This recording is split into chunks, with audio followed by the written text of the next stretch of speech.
Get it over with. Right, so here we are in chapter 4 of StarFinder, the Fragments of Eternity. It is session 20. It is the 25th of March 2019. I'm Ryan, the GM, still back by popular demand. Me being that popular Yay. demand. Thank you, Calum. And can have an I extra didn't vote experience him. point. Thank you. And we didn't vote for him. And then here's the players. Good evening. Oh, we're just rotating intros now? Good. You've claimed Collins. I'm Zora. Spooky. Seeky. Best boy. Good enough. Next. Hi there. I'm Alex. I'm playing X5, the best. No, the Android mechanic. That was it. That's the one. I am the one and only. Hi there. I did actually throw my arms up into the air when I did I that. appreciate it. I appreciate that a lot. And yeah, I am playing Lyko Quint. Sneaky, spooky, all together, and operative. And you are Colin. So you did Calum's intro perfectly. I didn't mention my name. Oh well, fuck it. Y'all know. You know it's good. Good I'm game. actually less drunk than usual. I'm not at all drunk. I've had a third of a beer. You're welcome. Oh man, that would get me absolutely rat arse. I'll be pure out of it, mate. Speaking of rat arses, hi, I'm Calum, and I'll be playing Zigg, the lovable, little Ziggalo You just call him like a rat boy Ziggalo? from space. Call him a Ziggalo? I'm Well, just a Sounds Ziggalo, like never where I go. After the chapter 4 time skip, times were hard for our young rat boy. He got his rat arse out a lot, apparently, as a Ziggalo. He got his rat out for the lads. Oh dear. And ladettes, I believe, as well. But yeah, meanwhile, here we are. How is everyone? Great. Good. Good? Yes. Yes. Sure. Yeah, we go. Good. I'm glad everybody caught up. It's a good start. It's a good pre-game. Yeah. Chapter 5. Yep, in we go. So, as you all know from the conclusion of chapter 4, honestly, old jokes. I'm amazed that we get through anything. We do. I mean, this is session 20. We're doing well. We're getting there. We are doing well. But Well done, Ryan. thank you, and you guys too. Let's share the congratulations, shall we? Don't congratulate me. I've done nothing for you. That's not specifically true, but I would like more. So carry on. Yeah. Anyway, who remembers what happened last time? Someone, presumably. Yes. Good start. I happened. You did. Do you remember where you left off? Actually, I'm not sure if I do. So much happened, Yeah. and I was very brain dead last session. Let's go up to Zora then. You're a Zora? sleepy boy. To me, we left MO. Emmeline went with MO. So, well, technically she went with. She went with Hedgar to the. Yeah, technically she went with Hedgar, but she's probably maybe MO. Well, she went with Mingpo, the personnel person. Okay. That was. Remember, there was the 3 top floors, and it was Edgar, who's in charge of acquisitions. Then you've got Mingpo, that's in charge of personnel, and at the very top, the CEO was Emma-O. Emma-O Narakas. And Her then last I name really does basically- sound like those legs that she had as well. Just clacky, glass bladed leg things. Narakas. Yeah, right. I had a flashback about bone sages because Oh yeah. Lyko was having a little bit of a meeting with a bone sage. And then some. Yeah. A bit of a brain walk. Yeah. Well, you had your Memory flashback jaunt. to the what you call it? It's the words I'm looking for here. The Obsidian Star. That was it. The Order of the Obsidian Star. Your Black Ops kind of Vesk group. Yeah. Yes. In a war getting torn apart by a bone sage. Yep. And I believe, I guess, that goes on to Colin, because I'm pretty sure that's all that happened to me personally. Because Colin had many bone sage things. It's a very bone sagey episode, if I remember right. Yeah, I mean, do you remember the Bone Sage's name, or are you just going to call them the Bone Sage? Oh, Cindy. Aye, good old Cindy. Cindy. Colin has special privileges to call it Cindy. Don't ask me the full name. I can't actually remember the full name. Sindale. Yeah, Cindy. Cindy. Okay. Yeah. Okay. You should remember it because it has the word die in it. Cindy. You could cheat and look at the sidebar. But I'm not a cheater, right? I'm not a cheater. I thought you were Vesk. It's winning by any We don't means. cheat. We don't I cheat. thought you were we, croaking. What? Oh, wrong we openly universe. tell you we're going to destroy you. We might steal some of your technology before we do it, but that's a different matter. I mean, Technology. Is that how I ended up here? We have stolen your Nix 5. He's our Nix 5 now. That's why we painted the Vesk on him. He's got a little Lacoste t-shirt on. Other brands also exist, but if Lacoste want to give us some free advertising money, that'd be great. Then we'll lie and say there are no other brands. Yeah, exactly. In space, there is only one brand. It's the one that pays us to advertise. If you're a slightly mid-market fuckboy, there is another brand. We're Lacoste. Oh, random. I love it. Yeah. What about you? Nix 5? Stuck in a library. Right. Sure. Wandering around. That was it. Wandering around the dark Do you remember the archives. last thing that happened? No. There was there not some spooky shape? So no, it was very much you know who the person was. Yeah. Was that Definitely know. Edgar? no, No, no. Oh, sorry, Alice appeared, didn't she? Yeah. that's the I one. recall. Yep, Yeah, that's the one. I remember. Yep. I Alice remember. appeared in the library, like all comforting AI should have. Yep. What about you, Lyko? A lot happened for you last time. It's true. Went at the brain jaunt to the Baskerville station with Cinderella. We looked at memories. He made the things pop simultaneously to when they popped by guns, etc. in the actual original go through. And there was the sense that he had always been there. I say always. I mean to say I'm yawning. I mean to say like he had been there at the time. Then there was a bit of, as hinted. I mean, when we were in the place, because of the nature of the orbs, the plasmoids, there did seem to be a bit of temporal shenanigans going on, and it seems that at least part of that was Sindel. So yeah, that was interesting. Got to see that again from a sort of third-person perspective. Received a few interesting phone calls. Yeah. And Zigg. Are being chased by a giant Volk monster machine guardian for Yep. ages. Mhm. And then we're hanging out with Edgar. Yeah, I remember Hank carried his backpack for a bit as well, as you were running and sprinting through the corridors, because he's a nice guy that Yep. way. He's a nice guy. And we stopped for a bit. And we couldn't hear the Volt Guardian thing. And then Edgar smiled at some point, and then that's where my memory ends. So what happened at that point was, he's debated whether you should move, because Or stay, yeah. if you can't, 'Cause we hear, can't it, hear it. it's a good thing, but if you move, you might hear it, and that's less good. But then, not actually moving is also not good. So, yeah, there was that debate.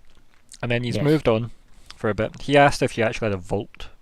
Yeah, I remember that, and then we decided I didn't. Yeah.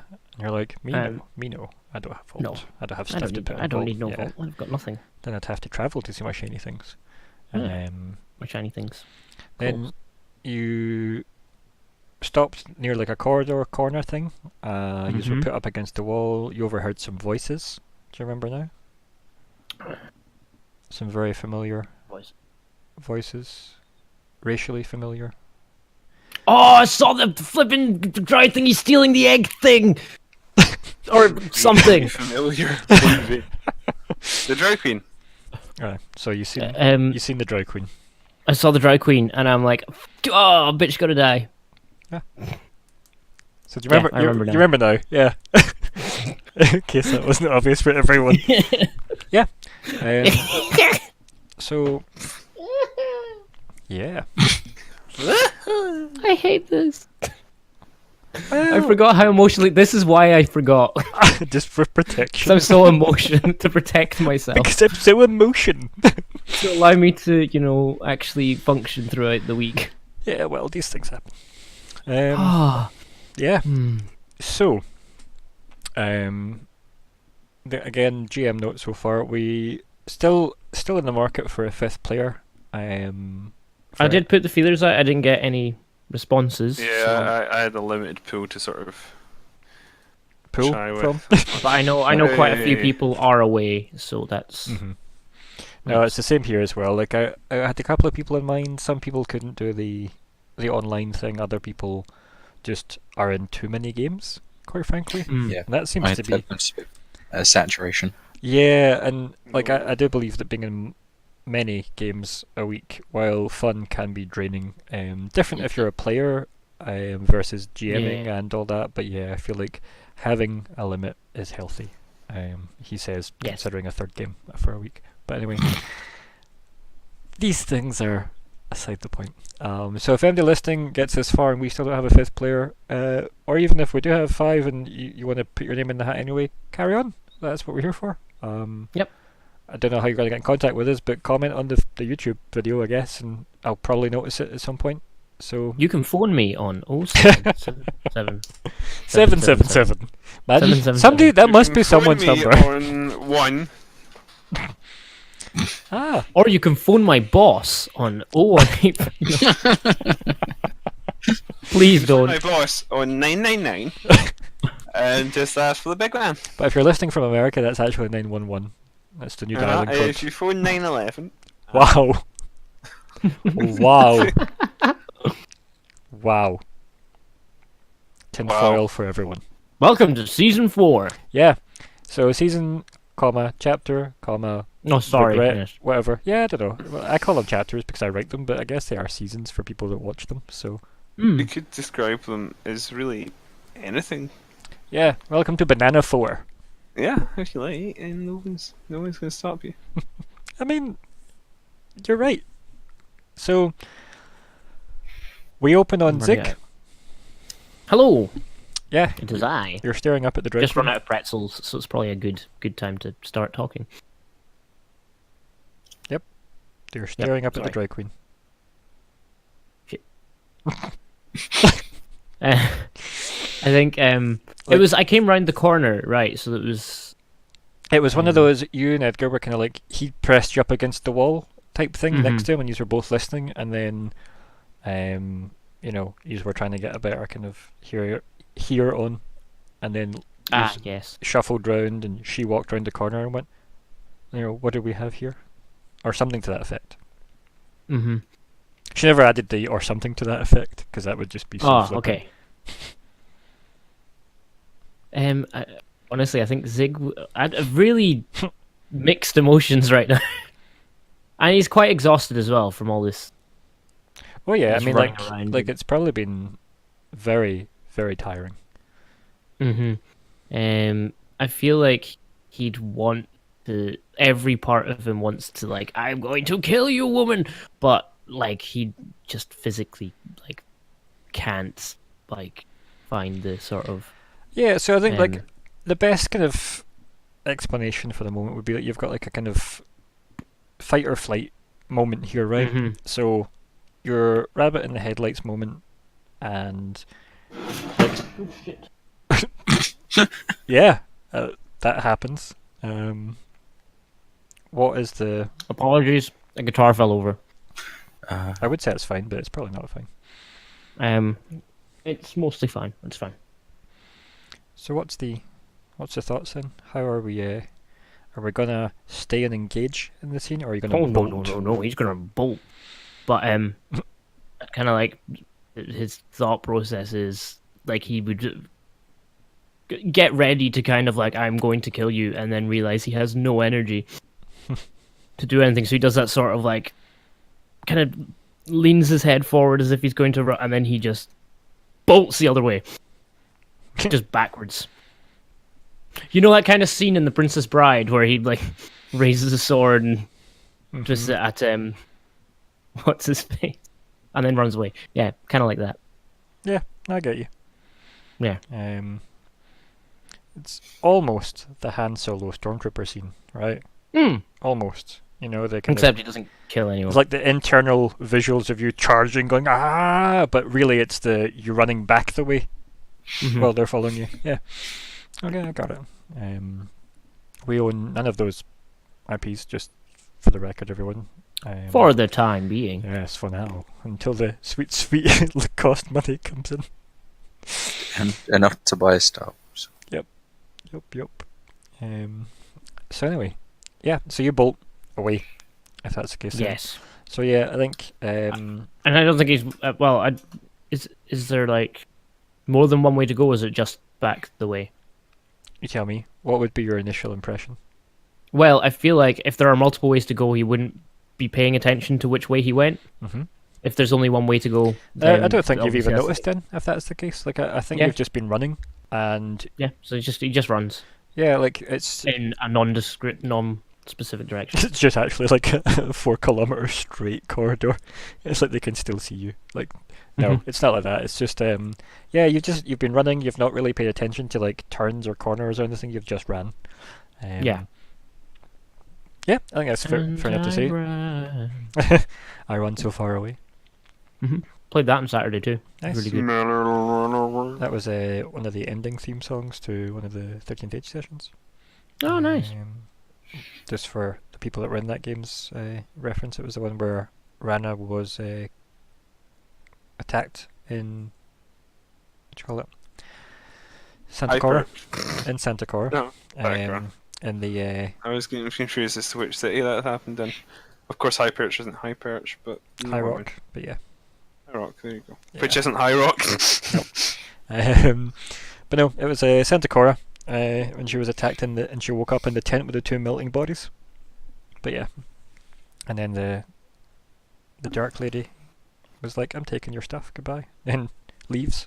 And Rana's like, oh god, grabs stuff, runs out of tent, then cut to credits as she runs. And then that kicks in. Yeah. It was good. Meanwhile, back in your problem, we've got you're running, and eventually you notice Edgar's next. You're running too. Oh. And then you kind of like hear him through kind of like bated, like, or not bated breath, but like kind of struggled breath, I should say. Where are you running to? I think he'd kind of stop at that and kind of repeat the question to himself in his head. Because he's had no real running purpose, and then you kind of do that look around, try and take in the corridor in which he's running in, and and you look around, it looks like every other corridor you've ever been in this place. Like, it does not look nice at all. It's kind of gross, horrible, grossy, sweaty walls. And you just look at Edgar and be like, I don't know. Sort of with a defeated kind of guilty look. And like, he looks down at you, and he kind of just, you can see he's a bit out of breath as well, having just like tried to keep up with you as you've like full on sprinted away. And he kind of just looks at you and puts like a hand on your shoulder as you're kind of like maybe like buckled over, kind of breathing. I was like, well, you've taken us somewhere. And then we do that thing where the camera like looks up as you look up. And you can see that there's like a big kind of horrible circular biological door. Oh, that looks horrible. A wall sphincter. Blech. I think It's a technical term. I think Zigg would be a bit grossed out. Yeah, that's fair. I think he'd just point at it and kind of look at Edgar sort of questioningly, and kind kind of take 1 or 2 steps towards it. Yeah, and I think like as you look at him, he kind of like shrugs, and you see like his hand goes to like his kind of like jacket pocket as if looking for his cigarettes, and then kind of just gets disappointed when he doesn't find them. Oh. So yeah, what do you do? I think he'd kind of scurry up to the wall sphincters. It was so lovely put. I think he'd do that sort of like kind of ratty, kind of like sniff at it and kind of try and figure out what it might be, sort of. Yeah. Kind of really don't want to touch it. That's fine. But Calum really wants Zigg to touch it, but Zigg doesn't want to touch it. That's fair enough. And understandable, to be honest. Yeah. So let me just mess with some stuff on this side. Where are we?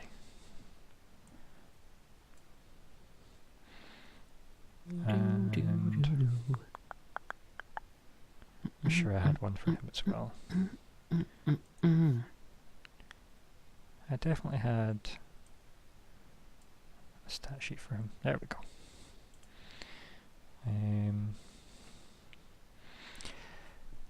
Yeah, so you stand in front of this door, and as I said, like you reach out to touch it. Do you make contact with it? Do you hang back? What do you do? No, you I talk me think- through I what think Zigg does. It goes up and he kind of like does that ratty kind of sniff at it, and he'd stand up, and I think he'd put his palm out as if he is going to touch it, but not actually touch it, leaving like maybe like half an inch between him and the door thing, and just see if he can kind of.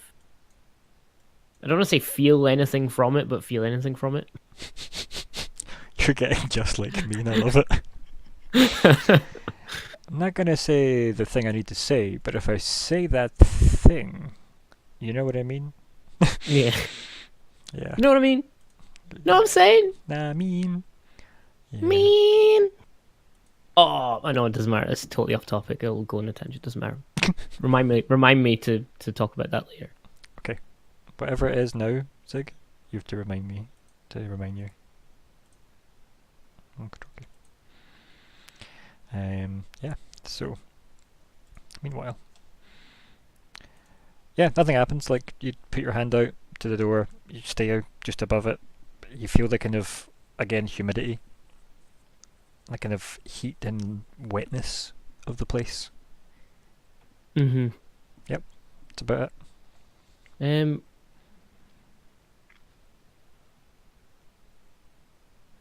Let's see, I'm trying to see if I've got any like stuff I can poke it with. Okay. The ultimate question for Yeah. any RP. Can I poke it with a flare, please? I mean, I poke it with a flare. I mean, why not? Yeah, sure. Yeah. Yep, so you poke it with a flare. Yep, you just attach a flare to the end of it, and then you just Cool. tap on the door, or Yeah. Kind of podge at it. yeah, that's all that happens. You just start tapping on the door. Okay, cool. Mhm. Can I try? Oh, I'm going to try and open the door. Okay, how are you going to do that? Kind of like just push into it. Throw his like right shoulder into the side of it to try and just hike it open. And I think as you touch the door, right? So like you kind of lean into it and stuff. Like you can feel like you kind of like depress a little into the door. Yeah. Like as kind if of like squidgy. Yeah, it's definitely not solid as such that way. And like you squidge into it a little bit, and it makes that horrible squelchy, sweaty noise. And make a mental saving throw, whatever it's called in this system. That's it. Sure, that'll do.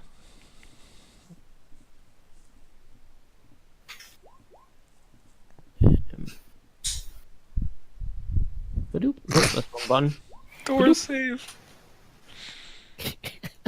I'm glad you appreciate that.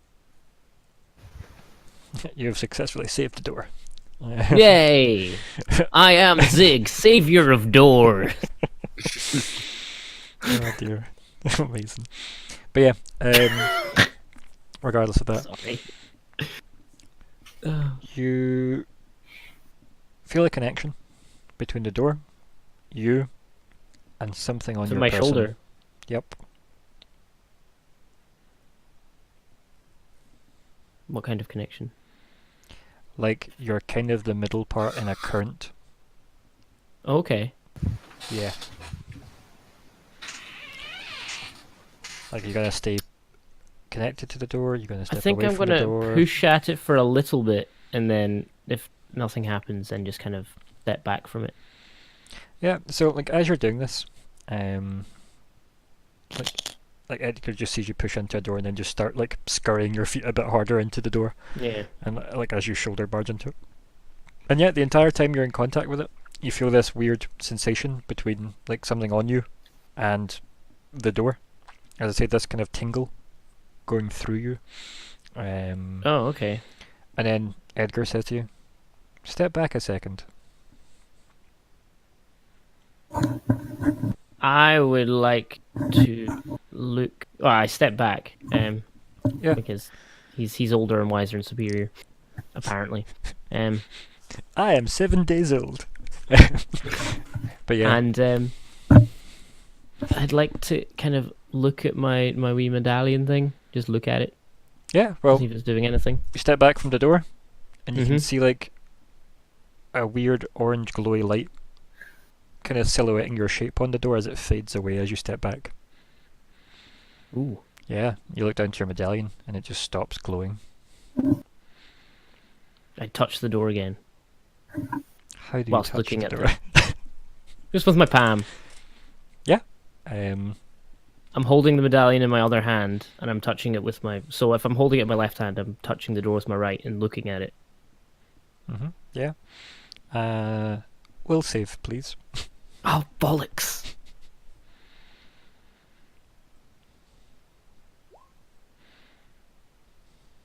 Damn, these doors needing saving. Yep. So again, strong surge of power through Mhm. from like one arm all the way through to the other that's touching the door. The door is like, again, like your palms all kind of silhouetted in this golden light. Okay. Like much Is, stronger than... is my medallion doing anything? Oh yeah, it's Is it glowing. like... It's Okay.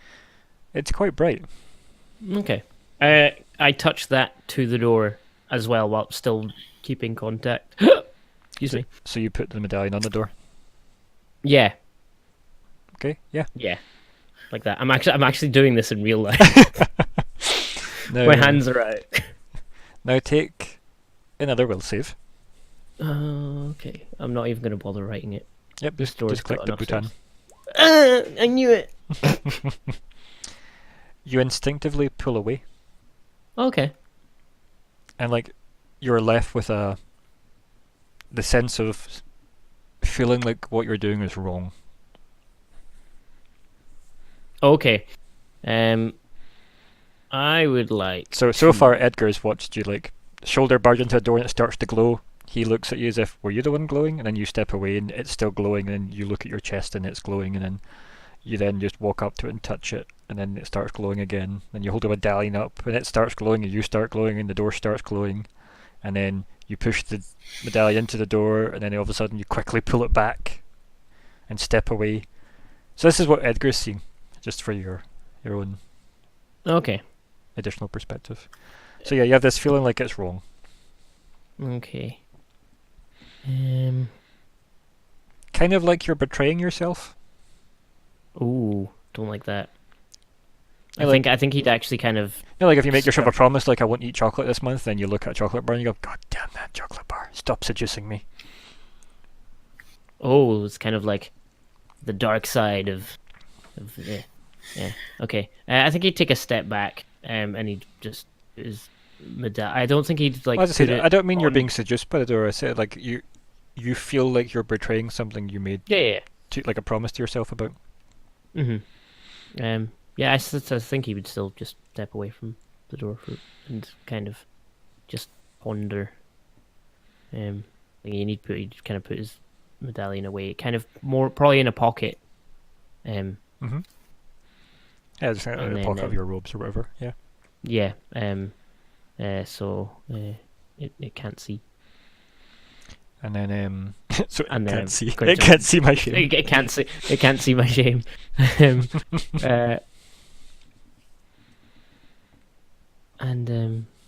Yeah, I'm just gonna look at Edgar and say this.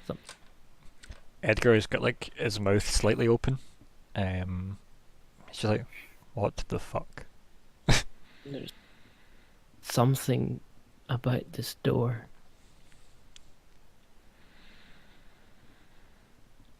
Uh-huh. And he like slowly nods. He's like, It and you can feels like strange. he's holding his hand like he should be holding a cigarette as well, the way he's gesturing to you at this point. Because again, he's obviously missing his smokes. And he's he's looking at it, he's like, I thought you said you didn't have a vault here. I don't have a vault.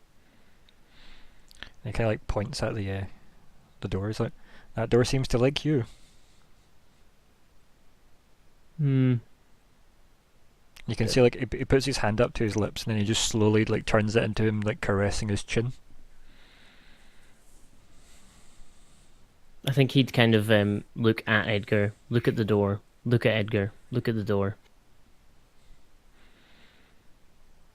And then kind of do that sort of run to the door and try putting the medallion on the door again. And he's just kind of like in that sort of like rushed like because now he's really confused and he really now curiously wants to know what's on the other side of the door. Yeah, makes sense. Yeah, do you wanna maybe will save? Yeah. That you can just Like I'm you can just push brute-forcing the it. button. I don't have any like I can't blow on the dice. Hold on. I was gonna say God something damn it. so irrelevant, but it's fine. Yeah. So You die. Oh.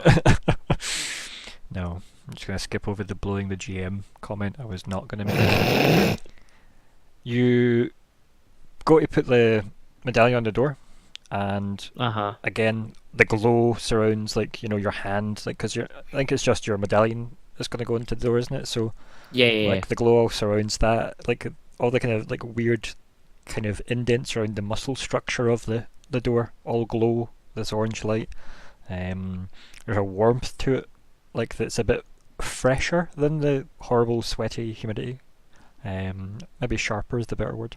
To the warmth, and yeah, you then pull your hand away and like kind of clutch it to your chest with the medallion in it. And again, like you're convinced it's the wrong thing to do. Okay. Then Edgar is kind of standing beside you, and what are you waiting for? And he's kind of like got his hands out to the side, like, the fuck are you doing? Because obviously he's just seeing you like going, ha! And then like not going through with it. Yeah. I just look at him and go, I can't. It's wrong. And kind of cocks his head at you like, what's wrong? I'm not supposed to. I'm not supposed to open the door. I'm not supposed to. It's this. I don't understand, but trust me, it's not a good. Do you want the door idea. opened? And he's kind of just looking dead at the door at this point. So he's looking like dead straight at the door, and he says to you, "Do you want the door open?" I mean, I kind of do, but no, I shouldn't. And he kind of like walks over to you and like kind of like crouches down, so he's kind of almost got his ass touching the ground, but his knees are bent, and he's just staring at you with his arms folded. And he kind of looks at you like so that you actually look at him. He does that thing like dogs do, where like they're really up close to your face. And he's kind of waiting for you to kind of like make eye contact with him. I think he's like for a moment actively avoiding eye contact. Yeah. That's It's kind of like- why that's why he's moved over closer, right? To try and so you can't avoid him in that way. yeah. So you kind of like his Zigg's eyes kind of skirt around like kind of over his head, over Edgar's head, and down to the floor until eventually, when he kind of looks down and then looks up and accidentally catches eye contact. And once it's like kind of locked, you can't really look away. Yeah, and I think like make a perception check for me. Sure thing. I want you to write eyes Yes, first as well. Yeah, that'll do. That'll do. Good. It's been locked. Eyes. Eyes. Eyes. Eyes. Where is perception? P, perception. Badoop. Yeah. You notice that the iris of like Edgar's irises are like multicolored. Like as soon as you look at them, they slightly shift. So it's like maybe was that green or now? Why is it brown now? Was it brown the whole time? You know. Mm. And like they shift. Is it kind of shifting like noticeably, or kind of shifting in a way of where Well, you're kind you of think it's shifted, but then you can't tell whether or not it actually has, and it's just been. It's weird because you're in the dark, and in the dark you can only see in black and white, right? So it's weird that you can notice this, put it that way. Almost like they're giving off their own light. Mm-hmm. Maybe his vision's Interesting. better in the dark, you know? Mm-hmm. But they do seem to be shifting through the spectrum. And that's something that's unusual. And yeah, it's subtle, but it's there. Okay. Would I think it's some sort of like cool, weird, magical thing that I don't understand, or I don't know. would I have What does Zigg think it is? shiny? Well, you could always give me a mysticism check if you want to try and work it out. I will. Because this could tell Zigg what he knows. But up. Yeah, like, you know that there are spells that help people see. Okay. You've not noticed him cast a single spell though. Maybe this is like an innate magical ability for him. Or supernatural ability. Maybe it's something to do with the race he is. Maybe he isn't human. Maybe it's a cyber augmentation. You know? Ooh. Like, you don't know... You know it could easily be a magic effect. Especially since it seems to be affecting how you see them. But it could just as well be like, you know, tech eyes for all you know. Mm-hmm. Yeah. So his eyes are pretty. Yeah. Yeah.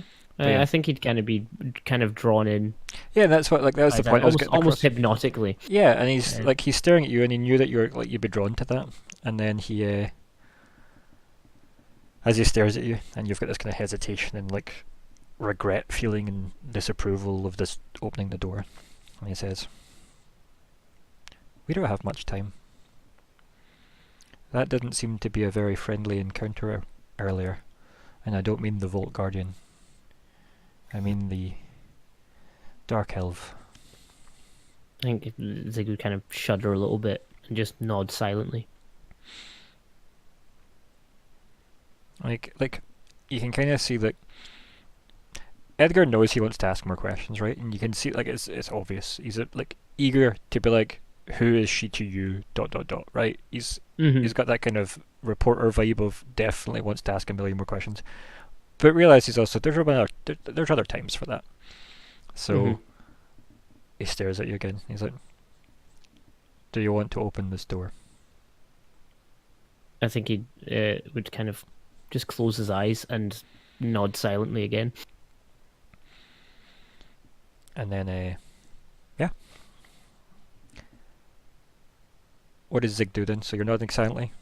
Edgar stands up at this point and kind of like walks kind of, like, I don't know, behind you or somewhere, like kind of out of your vision, so it's kind of like we're focused on you and the door. Yeah, I think he would actually just continue, like, actively not be looking at the door at all. Or Edgar, I think he'd keep his eyes closed actually and his head down and just stand there. just waiting to see if something happens. Okay. You just hear it from the voice behind you. Well, get up and open it then. That's Edgar's voice, obviously. Yes. It was the voice of the Drow Queen. Oh no. Well, what are you waiting for, my dear? Open the door. Drow Queen here. Does the Queen wave down the corridor? Camera does that anime zoom all the way down the corridor. I'm on my way. But she's got 2 Drow slaves underneath her that she sat on as they slowly have to hand crawl their way there. So it's a very slow palanquin. Just for those at home. No, but yeah, I think Zigg none of would that happened. actively- So None of that happened. Back in the room, Zigg would actively not be looking, like desperately wanting to see, but I feel like his kind of like that feeling from earlier of not feeling like he shouldn't be doing that. He feels kind of like almost guilty. So he doesn't want to look and see him attempt to open the door. Just kind of that sort of innocent, I'm trying to ignore the guilty feeling I have. yeah, which is fair enough, right? Because I mean, I get that Zigg's probably feeling mighty guilty about a lot of things, like Yeah. valid and otherwise. Do you know what I mean? But what is Zigg's plan then? Like, what do I believe is the technical term? Zigg's plan is Keep in mind, you got buddies here. You aren't alone, right? You can sidebar if need be. I honestly think Zigg's overly curious about what's on the other side of the door. So he desperately wants to see what's on the other side of the door, but he also has this kind of hope that it is leading to a way out. Yeah, that sounds like me. Yeah. And but at the same time, because of how he feels about it, he's like he hates he hates doing something that he thinks is wrong. Mhm. Yeah, and you do have a really strong sense of this isn't okay. Yeah. So he's just, his plan is kind of just putting all his eggs into the one basket of this is hopefully an escape. I see. And if it's not, then he's going to feel bad and have to run somewhere else and feel even worse, and it's going to be a bad day. And I run So far away. so far away. Atomic. Okay, yeah. So, Oh, I need to turn you down. Always, always, baby. Oh, wow, oh, that was loud. that's a shame, I think. Yeah. So, Yeah, he's going to wait until he either hears the door open or Edgar probably say, oh, can't open the door, and then... right, so talk me through the exact physical actions you're going to do. Physical actions is, well, I think he's facing away from the door. Mhm. He's got his eyes closed, Mhm. and he's waiting for some form of audible cue. Right, so you heard Edgar say get up and open the door then. And your response is just to stand up. Oh, right, okay, sorry, I misheard you. Right, remember you were on the ground, you weren't looking, Edgar stood up and kind of walked away from you, Yes. and then you kind of just Mhm. stared away from the door, and then you hear the voice say, well, get up and open the door then. And it's See, Edgar's I voice. heard that as, oh, I'll just open the door then. And I was like, oh, okay. No, it's Edgar saying to you, get up and open the door. Okay, no, yeah, then I think He's savvy enough to know that you're making the thing glow. Yeah, Do you know what I mean? that's why I was confused. That seems Okay. to be your thing. He has understood up until this point, you're the glowy one. So yeah, he'd probably stand up, and I think he would just take a moment and just still stand with his like eyes closed away from the door and take like a deep breath and just kind of center himself and try to ignore this like horrible feeling, but and then he's just going to like anime run at the door and go "Run!" punch his whole entirety into it. Punch his whole He's entirety into going it. to his To whole an Naruto run. entire. Oh, jeez, can't talk. So I've lost the ability to speak. So he punches his whole entirety into it. Yeah. Can you type that for me in the in the chat, and then we'll do a skill check for that. Punch his whole entirety Punches into it. entirety. Amazing. It's just like a flying headbutt. I don't know if I spelled entire. Oh no, I did. Oh, it doesn't matter. We get the gist. Yes. Will save. Okay, where is it? Will you save, please? No. So, here's the scene. You get up, Oh, you got your no. ratty teeth, and you run at the door. And you, like, medallion in hand, jam it into the door. Just as you do, instantly you have this disappointment, this wrongness, like, like the... What's the best way to explain this in a really weird way? You see someone with an animal that isn't theirs, and fireworks, and that immediate feeling of, how dare you? That's what kind of washes over you. You know, the disgust that you have that they think they can do something to like a creature like that, like an innocent creature. Strap a firework to a dog. Yeah, right. Okay, So, I thought that's yeah. what you're going for. Good, I'm glad you caught. So yeah, Weird though. yeah. I mean, it's not the weirdest thing I've ever said. And then, so you have that feeling of like, how dare you think you can do this? That's what you've got. What do you do, Zigg? Because yeah, you get a split second. I think he decision. just bursts into tears, to be honest. Yep. As your hand kind of pulls away, as you go to light your tears away, you feel someone grab your wrist and force your hand against the door. This is not pleasant. No. No, it's not. Can you make a fortitude save? Oh no, I cannot.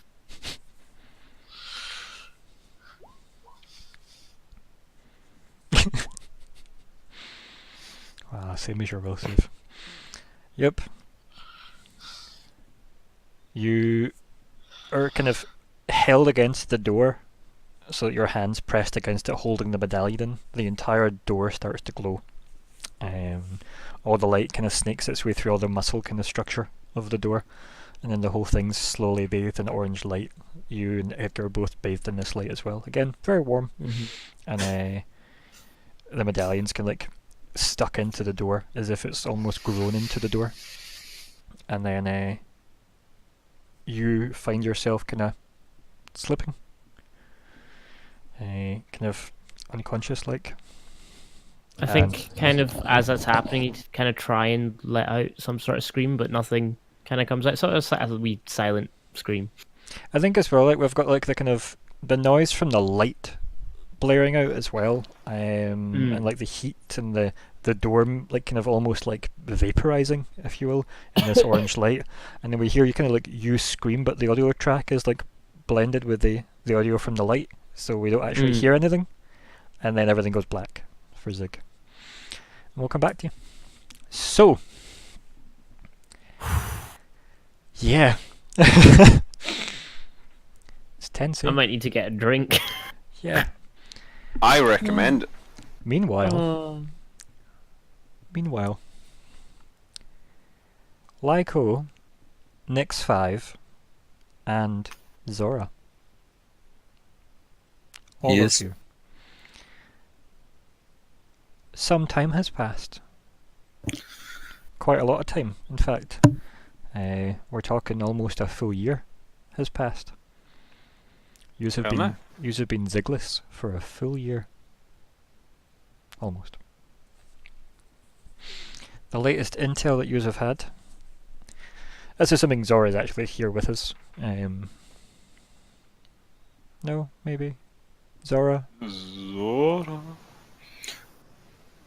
Scaly. Wow. Oh. The truth hurts. Mm. Well, I'll catch you guys up first then. So yeah, almost a full year has passed. And yeah, obviously there have been upgrades to the ship based on agreements that Zora can let you in on. Nix 5, you were very swiftly led out of the library that you were last seen in by a friend, nonetheless. Yes. And yeah, you've pretty much been working on your let's get Zigg and Edgar and start a war plan that Zora signed you guys up to for a year. That gives us enough narrative scope to have a lot of flashbacks to stuff that we need to fill in gap-wise. But the last thing you've been told is about the location of where you could find Zigg and possibly Edgar. They're being held by the Drow in a very remote location. This information was gathered by various means that we can discuss, but essentially the three of you are on your way to try and recover said assets. Talk me through what you have done in a year, just while we're waiting on Zora to return to us. I'll type in the chat so...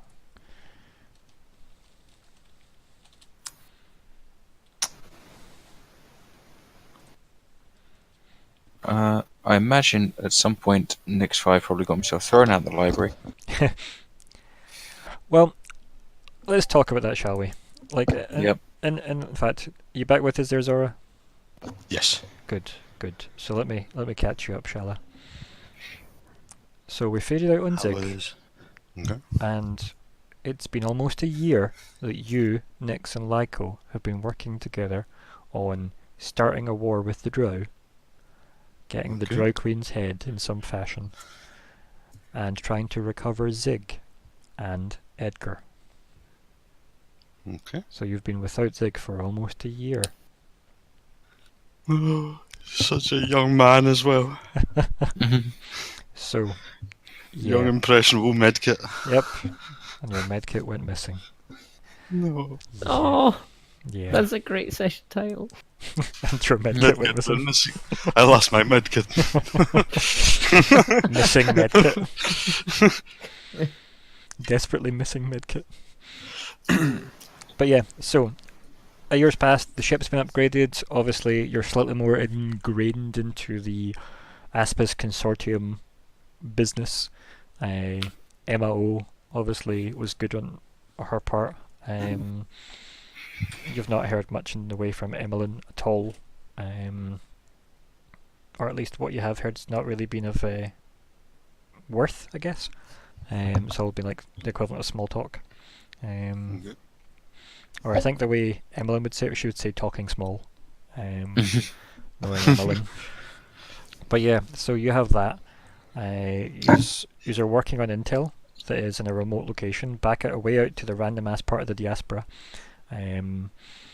where you've been given word that Zigg and Edgar are being held by the Drow in a remote facility.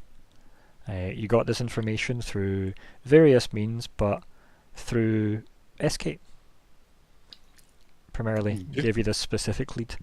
We've got about a year of space to fill in terms of flashbacks and justifications for this time skip, but yeah, so you're on your way to said a location now. While you are awaiting the updated crew roster, shall we say, Alice has happily offered to be pilot, since learning new things is always fun, I think is the way she put it. After you asked her, can she pilot, and she said of course she can pilot anything. She piloted a space station for years, and then you just kind of grunted and walked away, and then that's when she said, I always like learning new things. So it was a really reassuring scene, as you can imagine. Okay. So yeah. And like, maybe some of it's down to the fact that she probably misses Emmeline, you know? Maybe. Yeah. But we'll never know. So yeah, you're on the ship. What are the three of you up to? And keep in mind, you can have requisitioned people from Aspis to have helped out as well, believe it or not. Here's a question. In this year, did my jump jets and stuff get finished? Why don't we do a roll? Let's find out. Next. Yep. Do you want to do a roll? And we'll see if... Jump jets and IR sensor. That's all. There'll be 2 separate rolls, don't worry. Jump lizard. There we go. Yep. Easy. No, probably. Next one for the seeing lizard or whatever. Scaly eyes. Yep. Yep. Yeah. Yep. Cool. Good. Yep. Thank you. Sorted. They did get it sorted. I imagine there's probably some delay in getting it done. Well, the jump jets were second hand. Yeah. Yeah. Yeah, we'll get to that. So, what are the three of you up to? And did you bring on any Aspis Consortium goons as well? Absolutely not. I don't know. That's bad. I don't think I would like it. Or Zora would like it. Nix 5 has a low opinion of the Aspis. Best of times. I don't think he'd have pushed to particularly bring any of them on. Yeah, this is essentially a means to an end what we Aspis for me, so I don't want them to be too close. I'd have probably asked Nix at some point to check the ship out for any wee tracky devices and all that sort of goodness when they were working on my ship as well, because I mean, yeah, sounds like something they would do, right? Yeah. Why so suspicious? I imagine Nix 5 has probably kept himself on quite a tight schedule, not a huge amount of sleep, Okay. and just waiting to get the news back on Zigg because he probably feels somewhat responsible.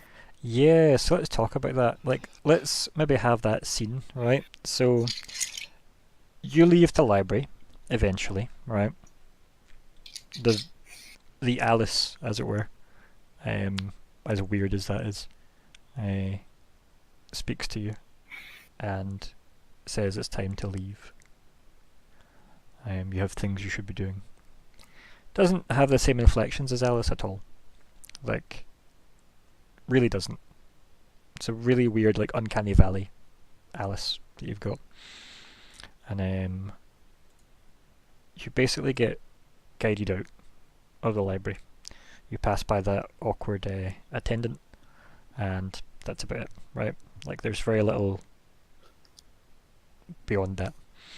When you leave the spire, the lore spire, like, what do you do? Right, what's your... Because obviously a lot of that was quite on purpose, disjointed and confusing, and yeah. Yep. No, I imagine you'd have asked if there's any other ways out of the spire. Yeah. Like, asked who? The attendant. Yeah, the attendant looks a bit confused when you ask. And kind of smiles, goes, "I'm sorry, I don't understand the query." My friend hasn't That's when you left. say and look at the camera and you go, "Yeah, you and me both." Yeah. My friend hasn't left. How? You haven't seen him? And you kind of like, "Oh, the Yosuke." Yes. No. So Hello, Alice. he's still in. He's still in there? I'm sorry, the whereabouts of the guests is restricted. Yes. I guess I'll wait out here for. And then, yeah, okay, yep, we fade over to Zora. You've left, obviously, the, well, bizarre phone calls that you gave to Lyko. Have you made contact with Nix yet? I probably would have tried to call him, at the very least. So why don't you buzz him? So you're outside the lore spire, and you're kind of waiting about Nix. And then your comm goes, It's a big smiling Vesk face. Captain. Nix, what's the situation?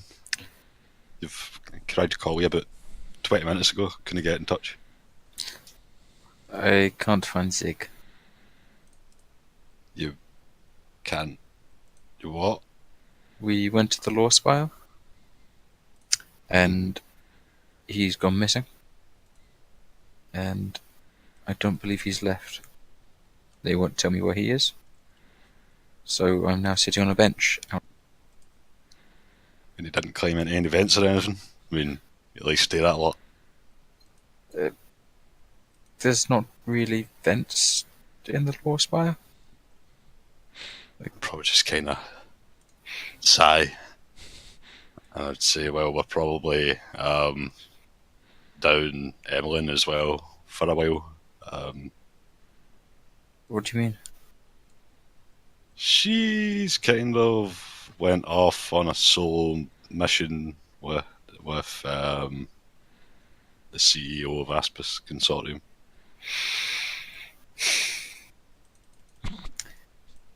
I would kind of sigh along with him as well, to be honest with you.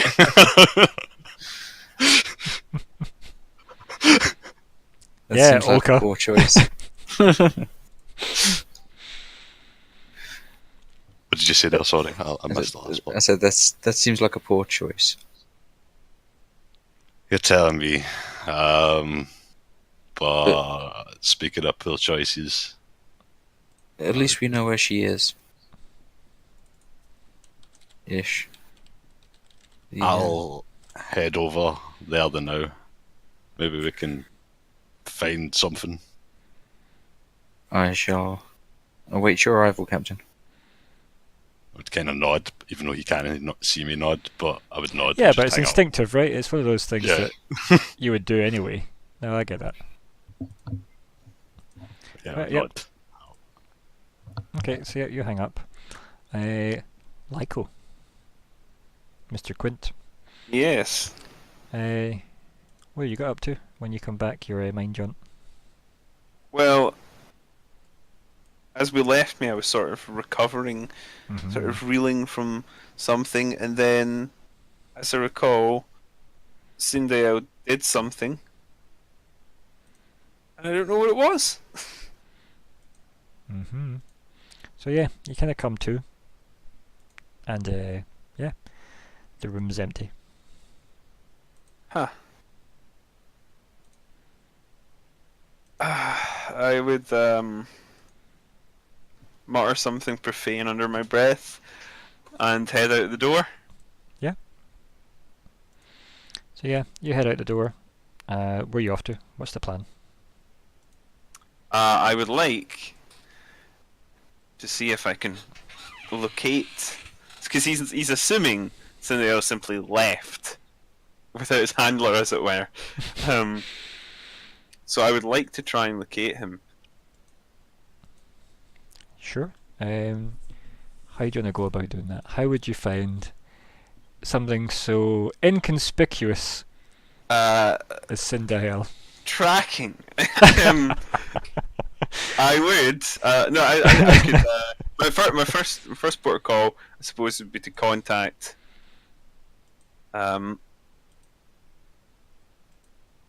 What was that officer's name again? Shakos or Babak? Which one? Babak. Yeah, Babak. Babak. Assuming I have his contact details, I will come to. Is it Commander Babak? Yeah, it's Commander, and I think it makes sense that you would have kept in touch. Plus, the deputized badge works that way as well, you know. Yeah. Okay, I'll use the badge. Yep. I think Contact Babak. it's a cool little hologram effect that it's still kind of floating on your chest, and yeah, it signals to that, and then there's obviously a radio click because it still has to sound authentic, and you just hear Babak. Quint speaking. I have a slight issue with the. Quint, where the hell have you been? I don't follow, sir. Evidently you don't follow. and then like your comm pad beeps for an incoming feed. Okay, I'll check it. Yeah, and it's like CCTV or the space CTV footage of Syndial just leaving the complex and then shrugging itself down the corridors and then just walking through the plaza and everybody running in terror. What's the timestamp? Like 10 minutes ago. And how long ago was I last aware of the time? If you look at your watch. So that was 10 minutes from now, right? And Okay. you were last aware of the time. Realistically, what time was it on Baskerville Station? Because that's when you were last aware of time. I mean, presumably at some point I knew the time. Yeah, like your in your missed call was like an hour ago or whatever. Like, yeah. Yeah. Yeah, I think I've been out for a while. I was contacting you because he slipped my leash. Where did he end up? You mean you don't know where it is?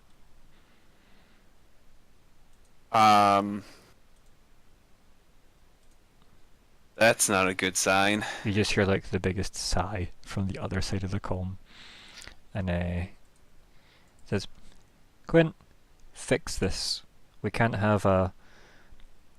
And you can hear him like kind of like you can hear, even though you'll never see the mouth of a Yeah. Casathas, but like you can hear the gritting of teeth. Like, we can't have an unescorted ambassador on board the station, causing this amount of panic.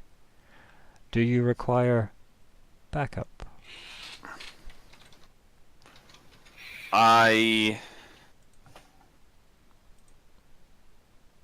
No. If it wanted violence, there's not much I think I could do to stop it. But I don't think it does. Doesn't mean you shouldn't try. I'm sending Shakos. Babak out. And then the comm cuts off.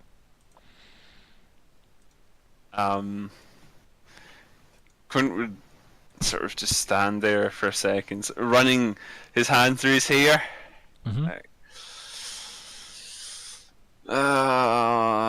We get the John Wick scene of you just going into the cupboard, pulling out all the guns, just, slicking your Keanu Reeves hairstyle back. Yeah, kind of, yeah. Yep. I suppose I would wait for her to arrive, or is she gonna just meet me, I suppose? Like, It depends. Where are you going? I'm going to go where I last saw it in the recording, which I'm assuming is like, I don't know, like a main thoroughfare or something. Yeah, like you see like the elevator issues took to get down to the lower parts of the station? Yep.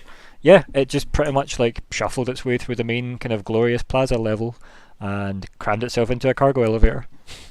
Cool. I will go there. Cool. Zora and Nyx. Yes. You just head back to the ship. I'm asking, like, dues, sorry. I'm guessing like Or after do you- like do you searching meet up? about for a while, we would have probably met up. But Oh, you said I was talk gonna me that, meet like, yeah, with who, Spire. so you meet at the Spire, sorry? I thought you meant Yeah. the ship for some bizarre Oh no, reason. we meet in the Spire. spy. Okay, Spire. cool, yeah, so, like, let's talk about that. What happens? I'm assuming like we would have went there and tried to search for him for a while, like ask around. Well, what happens when Probably you first asked turn around up as then? well. Like, what's your initial response? So, I would probably ask them exactly what happened, because yeah, there wasn't really much detail talk. So yeah, like so, how did Zigg exactly go missing? We went into the lights, then there was wide open space. can you give me a culture Right. check, Zig? Sorry, Zora, even. Zora. Okay, I want to know if you know what you're talking about. okay, and I will type it. The lights. Yeah. Did you get 29? No. Did you No. get That was my engineering. 22. 22. Yeah, it's like you can decide on that. Like, you can decide it's reasonable to say that you'd have heard of the Lore Spire. You might even have had to go here like as part of like an official tour or some shit. Like when you became like an ambassador, because they were obviously like, oh my god, give the Vesk the full tour. Yeah. To show him everything. Yeah, like just like Give him all of our technology again. we're just so trusting.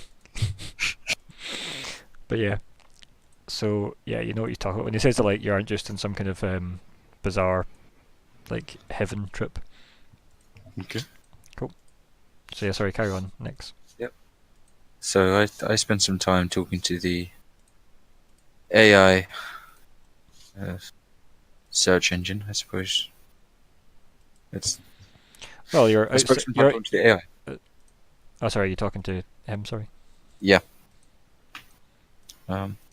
Just querying whether search engine is the correct term for query. Yeah, did you tell him anything about that? Not in any specific terms. I just refer to it as the AI. I don't think the Vesk would differentiate meaningfully. Despite the fact that the Vesk was the one that paid Alice, but yeah, whatever. I just meant, yeah. You missing Emlyn no. that much? Yeah, so I Zigg went towards this pool that was there, then I got distracted, and then he was gone. I would do an ocular eye roll. An ocular roll. Roll for ocular. I just kind of shake my head and say, it's like, surely he's going to be here somewhere. He scurries off all the time. Yes, but it's the Lore Spire policy not to tell us where any of their users are. God damn. Just Absalom in your privacy. I don't suppose you have any diplomatic clout here? I could try, but probably not. I kind of relinquished a lot of my ambassadorial rights when I kind of left the position. I believe that is traditional. Yeah, it's not like you kind of sat and made friends with people. That's the downside. The one friend that you made when you were an ambassador, you then quit and went on a space adventure with her. So yes, I'm sure there's probably some connections I could muster up for like the quote unquote embassy, but like that's about it. Probably. I don't suppose they have much interest in a lost Yosoki. Probably not. Apparently, they would have a bit more problems with I would kind of raise an eyebrow. Yoxian invasion. Invasion? Yeah. Apparently Yox invaded according to Lyko. I should have mentioned that part. It doesn't look like much of an invasion. People seem to be going about their business. Yeah, apparently it was some kind of misunderstanding. He's with some bone sage at the moment. I think at that point, like, you hear like screaming in the distance, just from like the far side of the plaza, and I mean like proper like crowd screaming, "Oh God, terrorism" type vibes. So yeah, how do you react to that? Or maybe there was an invasion.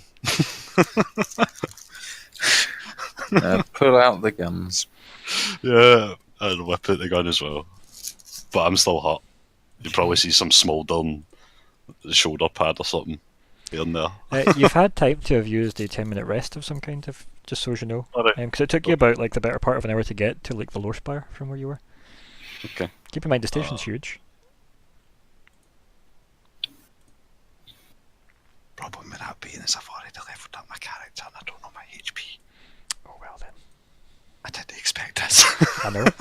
Always expect the unexpected. I know. It's my GMing forte, that one. Okay, I've got about 6 different timelines in my head, right? So you think this is bad? knowing what HP you've got. It's when your HP is I have to worry about. When is it? Oh dear. But yeah, so you hear screaming. You pull out your guns instinctively. What do you do? Do we instinctively go towards the screaming, or do we leave the screaming alone to its own screamy devices? Next 5 would head towards the screaming. I guess we're going towards the screaming. The session's called Zigg. Could be Medkit related. Well, I wouldn't rule it out. Yes. So you head off, probably yes? running across to it. Yeah, we're heading towards the screaming. Yep, and you see, Activating my shield. you pop your shield. Yep. Pop it in the chat then. Have it pop. Nice little. Now the crowd kind of does that thing where you just walk up one of the streets, and like loads of people are like rushing the other way, like any kind of disaster movie scene, and you're kind of just left. I don't want to say alone as such, but like you see this thing just walking down the street casually. You know exactly what I'm talking about. It's Sindile. Yep. This thing's just slowly swaying back and forth between its big chickeny legs as it's just walking, quite the thing as if it's like out for a gallivant. And folk have just like absolutely bolted away from it. And it's just casually walking, not really paying attention to anyone. Just kind of present, you know. Would I recognise that as a bone sage? I mean, give me a culture. Give me a culture roll. Right? Give me a culture roll, because there's a lot of weird shit in the galaxy. Let's see. Yeah, I'll give you that. That's good enough. You don't know it as obviously specifically a bone sage as such. You couldn't just look at it and go, oh, it's a bone sage. It's not like they're wearing you recognise that is what people would call an Eoxian, like a true Eoxian. Yeah, whether or not you could tell it's a bone sage, you know, but it's definitely not like a thrall of Eox, like a lot of the undead are from there. This is a very fully armed and operational bone chicken. So I'd probably be aware of the danger. Yeah, like on a scale of 1 to why am I still here, we're at 11. Yep. Yeah. Is there a correct way to greet one of those? Carefully? Guns are blazing! Not so guns are blazing. This thing just kind of like slowly stomps, thump, thump, thump, thump, and it just swings slowly, swaying between the two big chickeny legs. I think at that point I'll put my pistol away. I think I'm going to just show Sindile to everybody as well again, because there we go. Beautiful Sindile. Yeah. Just Chicken man. God, he looks so cool. It's the plumage with all the extra cushion feathers from last time. I think I just shout out in Eoxian, are you lost? And roll a will save. And just it can be called hello if you really need it to be called something.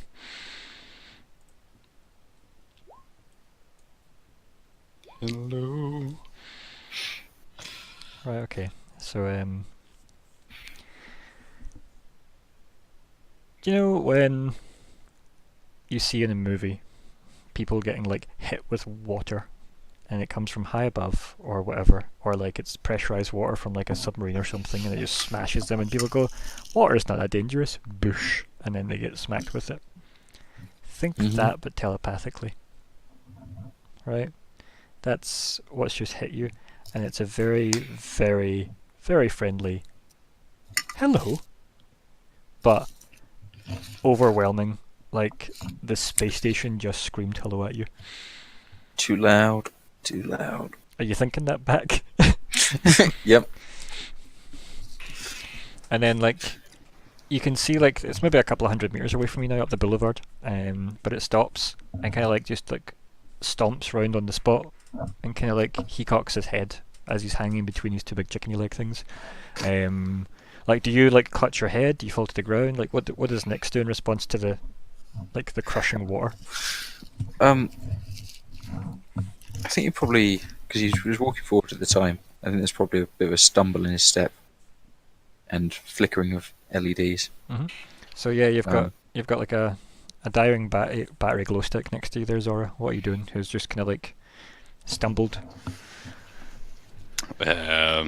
after he just like kind of like broken voice croaked something across to this creature, which let's use our wonderful new document to let me know if you can speak the right language. Party languages. Zora. Yeah, you understood it was Eoxian that he croaked at it. Okay. I'm gonna just kind of put my hand out. Go, we don't mean any harm. Please. And like, don't kill us. Like, are you holding your gun or? No, I would have dropped my gun. Like, dropped it? Like, as in, like, dropped it down. Like, my gun arm. I'm not pointing it. Or like, you put your hand up and like, we don't mean any harm. And then it kind of like, as it sways there, it puts up one of its hands just to kind of like mimic you and goes, I don't mean any harm either. Again, that telepathic crushing kind of voice, but this isn't ungauged now, if that makes sense. Like someone's speaking Eoxian. It's clearly someone that can understand me. Full on telepathy to Nyx, obviously. And then you're like, no, loud. It's like, I'll turn back down to 2, maybe. And then the Vesk speaks to him, and it's like, hello. So it's not as overwhelming. It's still got its hand out as if it's waving to you as well. Assuming you've still got your hand up, like, don't kill me.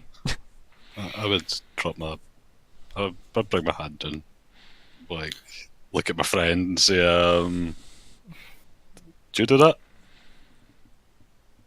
And then it kind of like looks a bit confused and it like bridges the gap between the two of you, like very quickly, like it's chickeny like stomp all the way.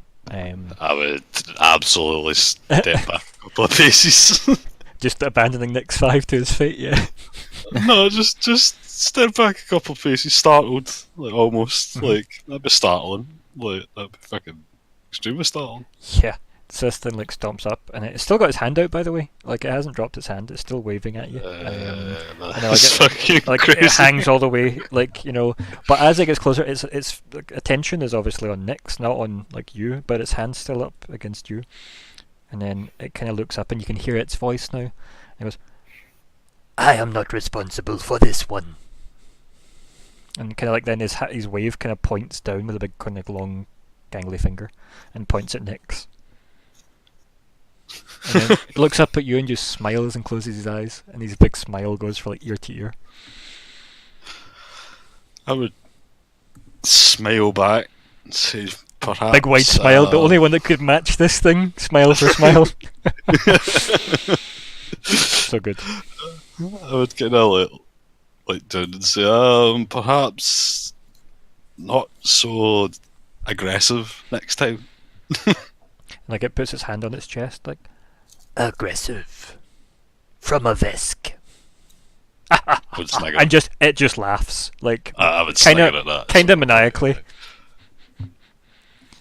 And then it looks down at Nyx, because like Nyx, you're not overwhelmed as such anymore. No. Like it was just as soon as you were like loud, it was like, oh, okay, I'll turn the volume down.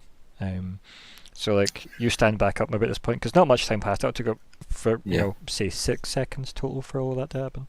And like you just hear like the two of them laughing, maybe as you kind of like get rid of all the telepathic noise.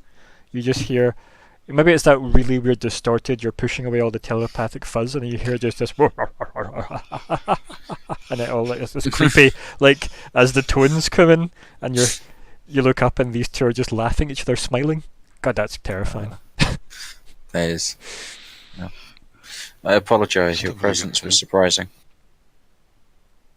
And it just it stops laughing immediately and looks down at you, and it goes, Good. And just stares at you with its mouth open. Like it's not sure if that is actually good. Uh, Now you now realise it's a question.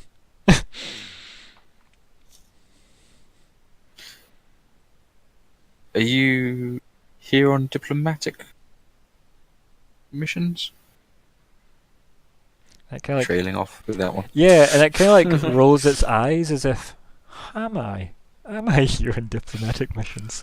And you can see it like thinking away up to the side. Like anytime you've asked Zigg, did you eat the last of the cake? You know, and Zigg's like, did I eat the last of the cake?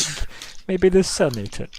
And then Sindael just looks at you and goes, salvation.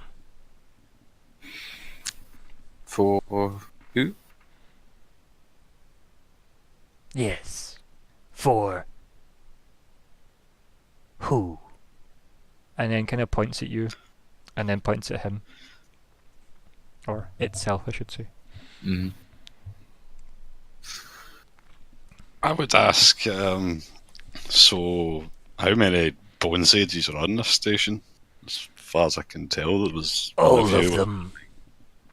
All of them. Now, Oh, to This, you, by the way, like, just in case anyone's forgetting. like, did you tell them all their number was down to like 8 now? Yeah. Cool. Okay. So I mean, 8 bone sages is probably still absolutely terrifying, but maybe the instinct of all the bone sages are here, and you know, there's like I think there was like either 150 or like 300. I think I said originally. So you know there should be like 100 plus bone sages. So maybe that instinct of oh god, there's 100 bone sages on the station, nobody can take that, versus realizing no, Lyko said there was only 8. So there's a tiny bit of relief in there besides the panic of having a bone sage in front of you, right? Yeah. And I think we established that. In fact, did we? Do you want to make a culture check for me? Okay. Will I type anything in? Nah, just go for it. As long as I'll know what this is for. The hello is enough. Yeah, like I think you have enough to go on based on your conversation with Lyko, your actual history and stuff. Like you know straight away, like this is the bone sage that Lyko was probably meant to deal with, considering that you know you weren't told 8 of them were going to be wandering around, right? Okay. So There's enough assumption, put it that way. There's not any actual evidence as such beyond what Lyko's told you, but you would be expecting Lyko to be with this one if this was Lyko's. Does that make sense? right, yeah. I would ask him, would you perhaps with a what is your race again? Colin? I don't. Would you even know Right. the name of my race? I don't even know. I don't know if I would use that. That's a wee culture check, I think. I mean, Well, I don't. Obviously, I'm deferring to Ryan in that, but I don't know if I would have mentioned. do you look similar to any oxen? Well, No. let's put it this way, right? Would Lyko have ever explained that he is part of a group of a collective that call themselves the Barai instead of being human? I think he would have described himself as a dead human. Yeah, so no. The Barai are what dead people that fuck with death become. So not Yeah. humans specifically. Death Like not working Like, properly. an undead human isn't any different to how the Kasathas would see an undead Kasathas, if that makes sense. Like, it would be, you're a Barai because we have to call the people that never quite died something. Mhm. Now, do you want to do a culture check for me, Zora, on that specific piece of lore? And we'll see how much you know about Barai in general, separate to him. Bar Y! Baul. Yeah. I think as soon as you saw him, you were like, Googling this shit? Yep. Because he looks dead and necromantic as fuck, right? That is what like a Barai, a Lyko. That is what a Lyko looks like. He'll unlike who? And Lyko, or like Zero. So yeah, it's the when you catch him in the wrong light, you get all that weird black veiny shit all over him. So yeah, he looks necromantic as fuck. Eremos Okay. on a bad day, you know. So I guess I would ask Cindy, were you perhaps with a Barai human set on some sort of ambassadorial duty? And he kind of like looks at you. Like it takes him a couple of seconds to take his eyes off of Nyx though, and then he looks at you and he goes, "Barai.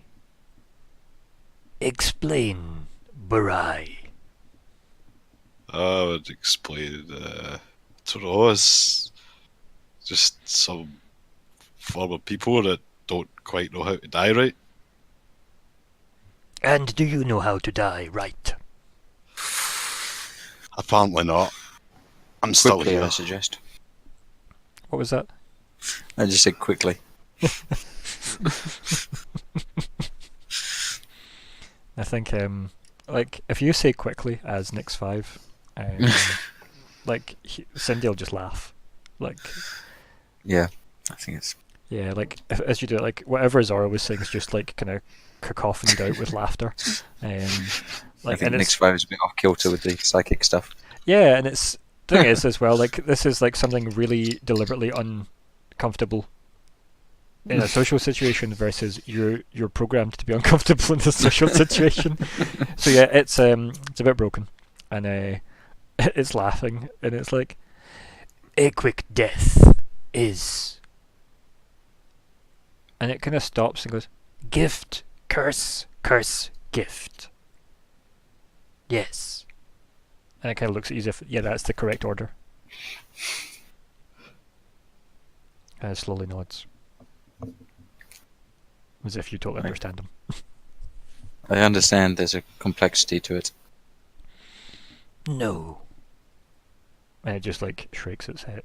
Shriek. Yeah, it shakes its head. There we go. That'll do. Shrieks. Shrieks away. And it's like, no. And just kind of like leaves you that.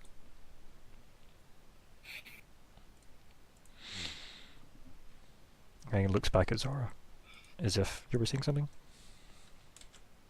The human. Were you with a human? Kind of like does that thing where it like stomps on two of its feet to turn round halfway, and kind of like looks behind it, and like you see like tipped over stuff in the street and whatnot, and like abandoned like car or like kind of hovery jetty things that are in here, and then like random bags just left. Basically, people have obviously just abandoned stuff and ran. And it kind of like stomps 2 feet back and looks and goes, "There were other humans." And kind of like points vaguely behind it. "They seemed to be very busy." I mean one called Lyko. Ah. And like a big smile appears on its face, like a really big smile.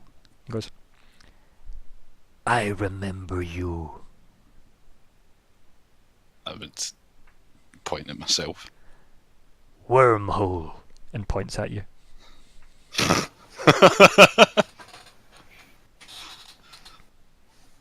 Yes, wormholes. I, What about them? it just like pushes you on the chest with its gangly finger. "Wormhole." And it just laughs again, like kind of like much like the way Colin is laughing. Thank you. And it kind of just like cackles a bit to itself, and then kind of turns back to Nyx and goes, "I remember you as well, but from before," and kind of waves its hand vaguely to the sky. Before. "Yes." It offers you a hand to help you up, I take it. and like it just hoists you up, and then Thank you. doesn't let go though. But like isn't holding your hand with any like deliberateness. It's just not let go. Nick's 5 would not think to take it away. Yeah, so these are both kind of just standing there holding hands. And it kind of turns back and stares at Zora, and then just like smiles again. Goes, "I know Lyko."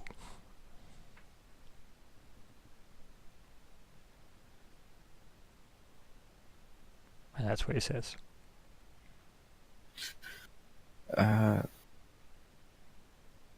Sorry, have we met before? And it kind of like rolls its eyes from Zora over to you, and then it still kind of holds your hand, and it goes, "Yes, before." on Eox. Kind of like looks off to the right and then back at you and then smiles. Yes, on Eox. And before. I apologise, I do not have memory of this. It kind of just looks at you and then it just, with its other hand, just kind of pets you in the side of the head. It doesn't actually say anything, it just starts petting you. I do enjoy him. I really, Yeah, really like Sindai, I'm not gonna lie. I don't think Nick's Fire would respond. Yeah. Like, negatively to it. Mm. And then it turns back to Zora. Is there any like response from Zora to the fact that it's like, yes, I know a Lyko, and then just started talking to Nyx about how he knew him from an Eox and before, and then starts petting him? I was just kind of like raising my eyebrow, confused as to how he knows Nyx on Eox of places. Kind of looks confused. Is your business with Lyko his business with me? And then kind of like points between you and Nyx 5, while still holding his hand. He stopped petting him now to point. Not quite. We work together. He kind of like doesn't know how to respond to that. I mean, this guy for like what, possibly thousands of years has been in charge of what he's in charge of. People do what he says. What's this working together?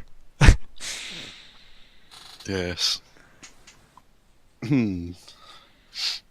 So, where is Lyko? Yes, where is Lyko? And he kind of looks around and he lets go of Thingy's hand, Nyx 5's hand, and he kind of like looks around, like genuinely like he's never thought of that until now. Did you ditch your what would What would Zora say? your guard? Did you ditch your guards? And he kind of looks shocked, he's like, I don't need guarded. I would kind of laugh and be like, near did I. Because I probably went through the same stuff. yeah, harsh cut to you as an angry ambassador grumbling about these people who are squishier than you. Harsh cut to elevator seeing goblins and you going, oh god, why? Don't speak to me about the Demonetize, why?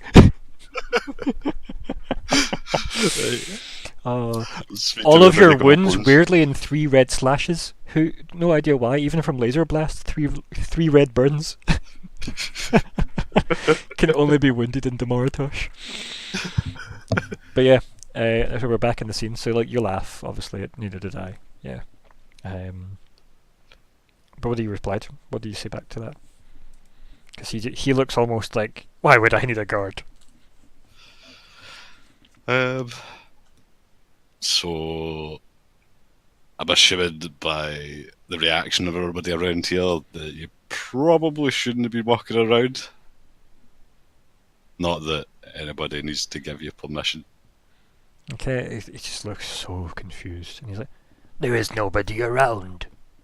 okay, like puts his hands out to the side, like, who are you talking about? Like, what?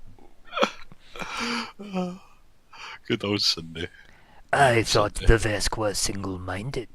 You are complex. And jabs you in the chest again. It's quite sore. Like, yeah. Would probably like put a hand to my chest, but try and no. Like, because it's a big scary guy. Yeah, and he's kind of like, he just finds that you're amusing. You're basically said to him, it's like, if you, like, you know, you shouldn't be walking around with all these people around. And he's like, but who? There's nobody. They were all busy and left. They all had to go somewhere in a rush for some reason. Yes.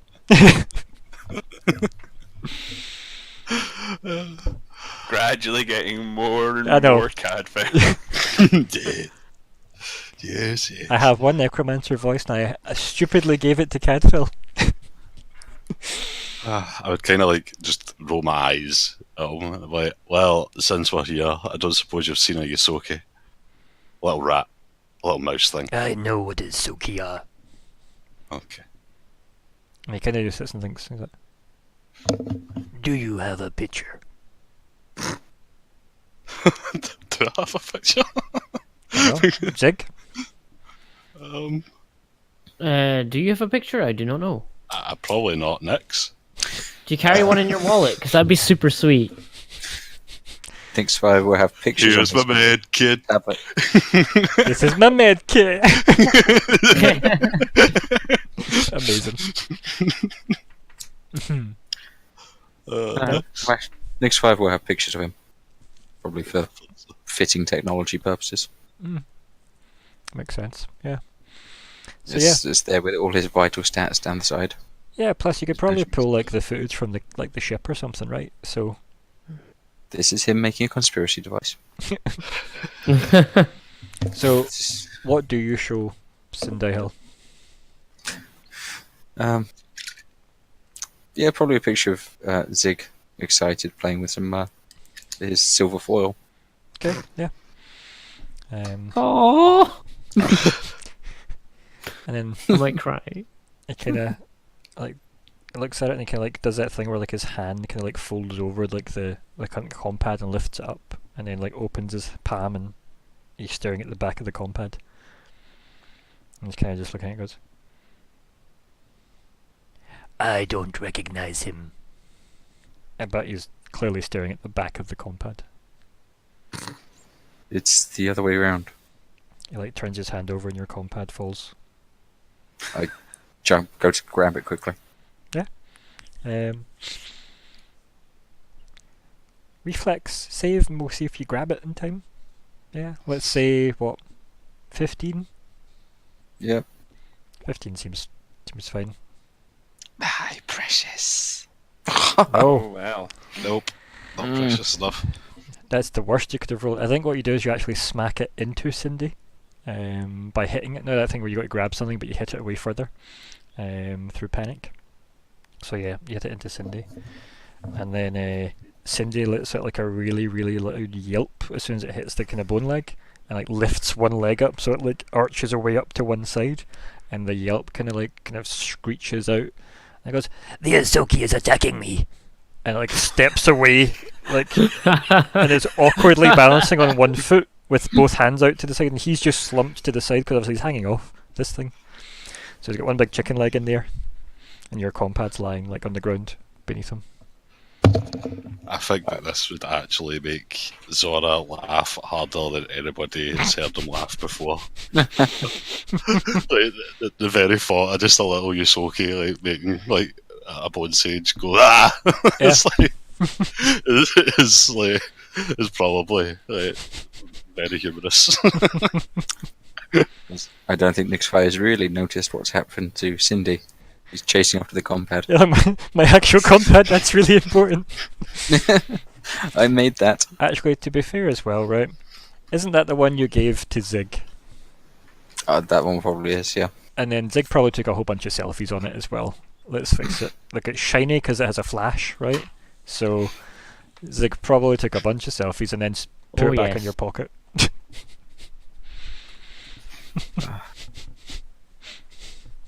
Because obviously that's where Zigg stores stuff.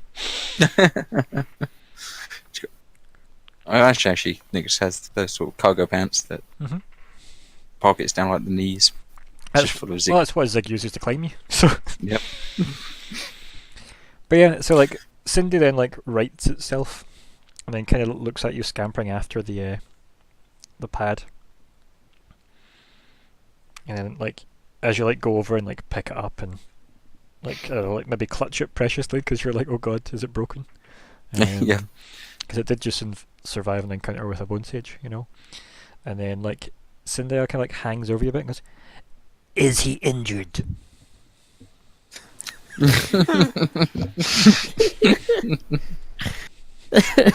I think Nick's 5 is like standing, looking away from Cindy, giving the compad the once over. Mm-hmm. And just, I don't think so. I think he's fine. Good. And then kind of like just like slowly like pats the back of your head a little. Which obviously like you probably don't even react to at this point. Compad away. Yeah. One of the more padded pockets. The precious pocket. But yeah. And then like as you kind of stand up, like Sindel like it stands back a little and like rights itself a little. And then looks between you. And looks between like obviously Zora and Next 5 and goes, I should be going. Busy day. I would nod. Say, yeah, for us too, it would seem. and then it just stands there. Where are you going?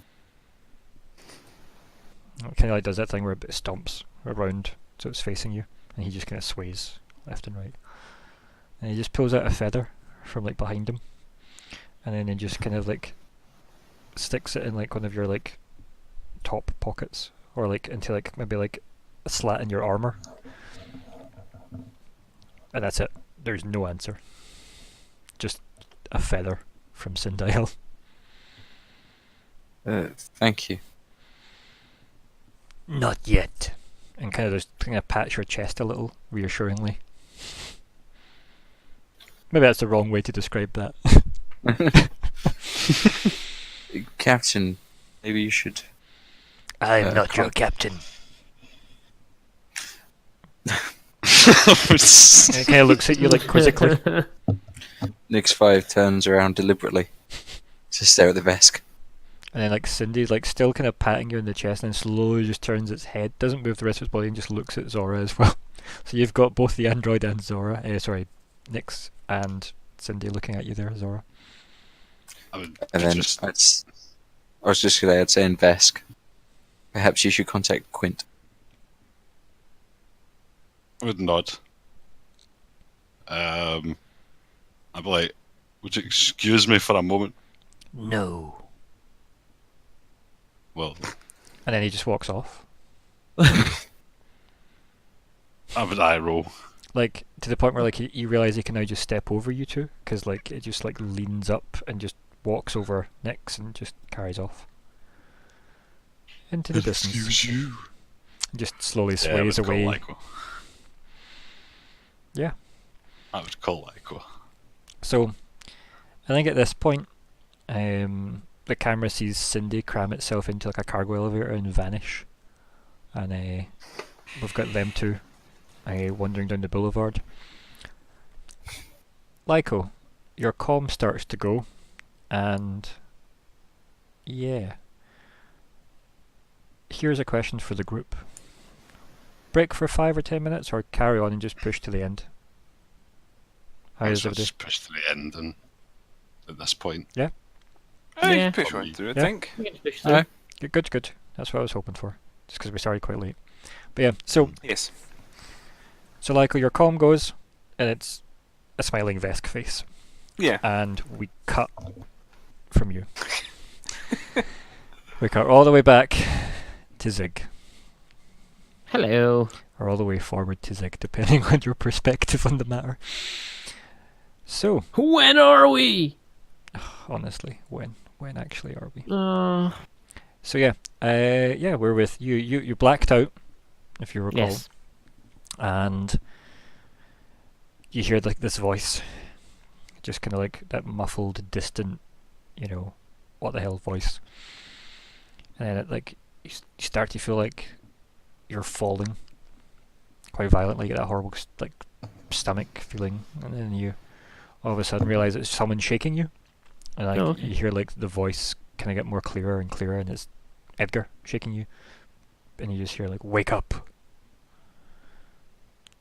Could you just kind of take a moment, let his kind of open his eyes, let his eyes adjust, kind of rub them a little bit, and sit up and kind of look around, see where he is. Yeah, and like you're in that horrible corridor of biological mass. You're staring up at Edgar. You can see him now, bathed in orange light, from the doorway that's open. It's just a big wall of orange light, a big circular wall, and then you,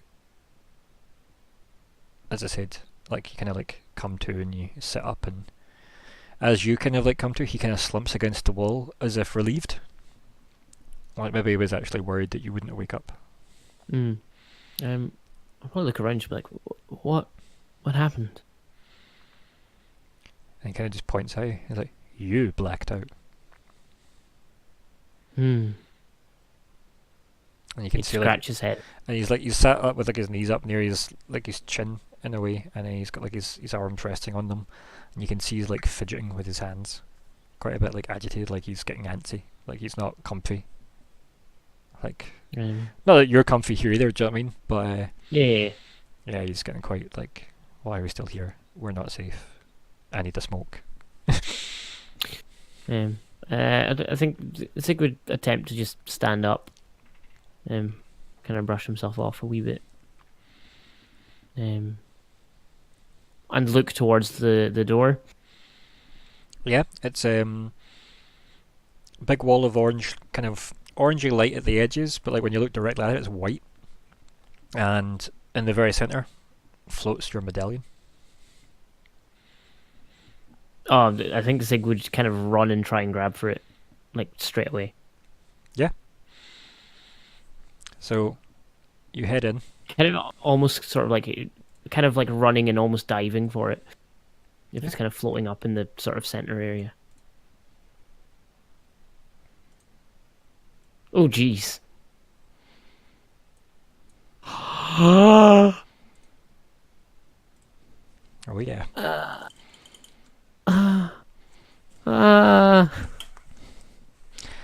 So you hit into the white wall. Horrible hissing, loud screeching noises for a split second until nothing, just quiet. And you're inside. There is a white wall behind you. Like, you know Edgar's out there, but he's inconsequential. Mm-hmm. Then the centre of the room stands a familiar face. A very familiar face. Yes. I knew he wasn't dead. Unless we're all dead and this is kind of hell or heaven. Who knows? And he's kind of sat there, and he kind of like turns around, shuffles around, and you realise he isn't actually sitting, he's just not that tall. And then he shuffles around and he's like, I'm gonna do my best to do the voice, okay, so stick with me here. Right? Hello, little one. I think Zigg would kind of just drop to his knees in just awe and wonder and kind of relief and sort of fear at the same time. I think he'd just be kind of like overloaded emotionally. And he kind of just blinks very slowly, and just goes, "Are you okay?" In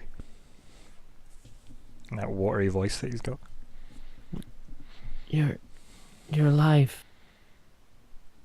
I hope so.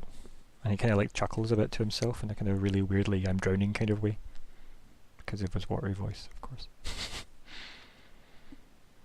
And he kind of he takes a couple of steps towards you, but he's quite timid about it. You know, he's like, I don't want to freak you out, like how you would approach like a small animal, So he's trying not to freak you out. I think he'd kind of just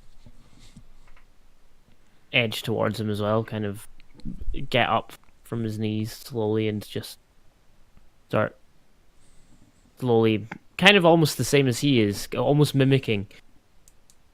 In a sort of How far forward do you move? Probably around to there-ish. Mm-hmm. Yeah, I think as you do that, like he'll close the gap, right, and he'll just walk up. So you got like about 5 feet or whatever between you. And he kind of looks at you and he's like, "Are you okay?" But with his watery voice. I just lost.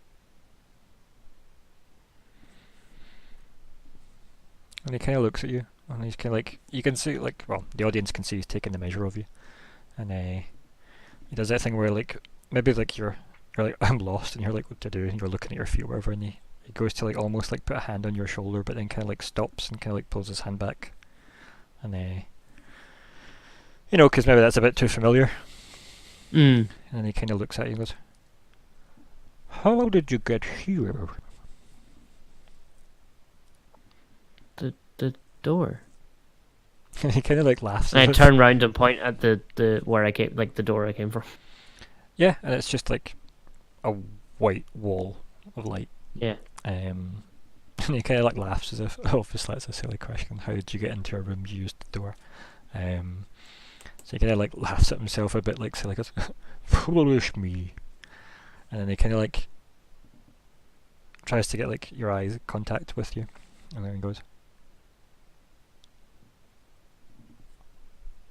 "Where did you get lost from?"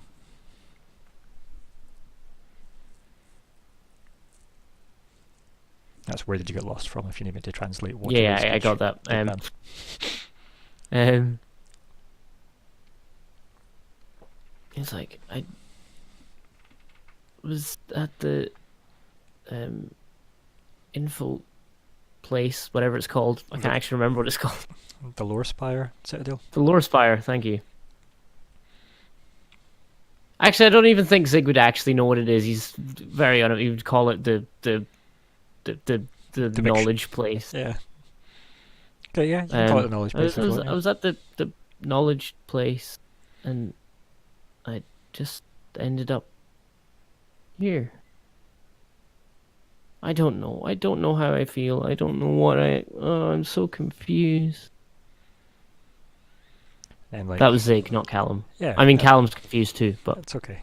I got it. Yeah. So did the Radiant Supreme. oh, good. And then he's there and he's like, I'm just gonna do my own voice from now on. But too much knowledge can be overwhelming. I mean, kind of like nods, like understandingly. And he's kind of like as if waiting for like you to somehow feel slightly less freaked out. Even I think Zigg would kind of do that thing of just kind of nods, not 100% sure what he's actually what the Radiant Supreme's actually saying, but like mentally taking a note of that, because obviously it's an extremely profound and meaningful thing that he will one day understand. Because the Radiant Supreme said it. Yeah. And he goes, "Where are you going?" I just need to find my friends. He kind of like nods, he nods sagely, you know, and he says, "Friends are good." And he kind of like nods very slowly then, and he's like, "Where are your friends?" I don't know. Kind of like shakes his He head, kind of like really trying to like yeah. He shakes his head kind of caricaturely, like, "Oh no, that won't do. We'll need to find your friends," you know. yeah. Or I think with that, like, he puts his hand on like your shoulder and then kind of waits to see how you react. I think he's kind of trying like to hold back like tears at this point. Obviously he's overjoyed that the Radiant Supreme is there, but he's also like, he just feels extremely, not even like physically lost, just kind of everything about him is kind of lost somewhere in some sort of nonsense space. Yeah, and like I think that's why I need you to do a will save.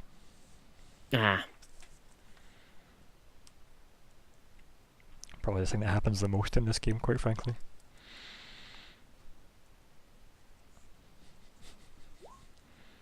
Yeah, cool. And yeah, you're there. You've got, like, as I said, this really bizarre, confused feeling of what the fuck is actually happening, right? Like, I guess pretty much summed up quite well. Like, you obviously, you're racing through your mind to try and like work Yeah. as much of it out as possible and not, as I said, get yourself lost more than what you already feel like you are. And you're doing it, like you're holding off. I mean, an 18's perfectly fine for that. You're kind of keeping it together as such. But yeah, like you're, you know you're here, and you know that you were meant to be here for something. Even though you don't, right? Because you never came here for any particular reason. But getting through that door was disappointing in the sense of you disappointed yourself that you were pushed through the door, you got through, but there should have been something here. Not Yeah. something, not someone, right? Mm. But yeah, there's a someone. And that doesn't sit right with you, even though you're relieved it's the Radiant Supreme that you're seeing. It's the fact that Yes. you know this should have been some kind of long-term storage place, Mm-hmm. not a hotel room. I think Zigg would kind of look around and try and take in as much of the space as possible.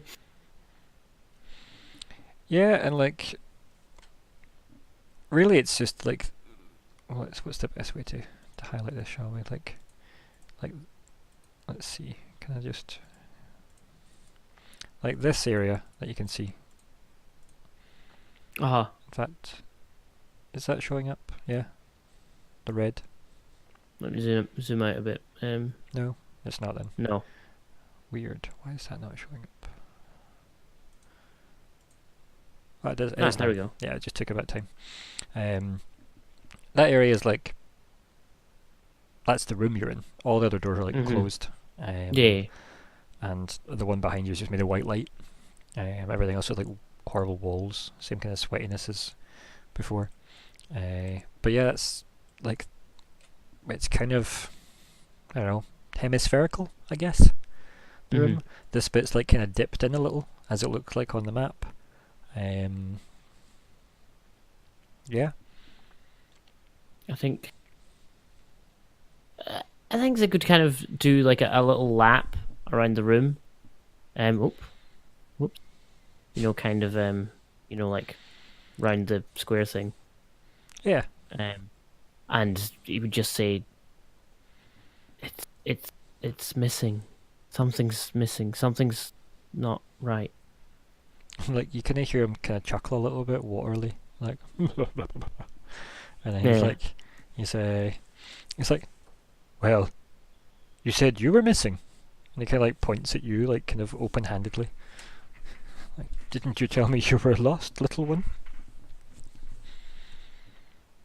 I think he kind of half hears him, and I think he's kind of like lost in his own little train of thought for like a moment as he's kind of wandering around, and he just kind of would just go yeah, and then look at the Radiant Supreme and go sorry, what?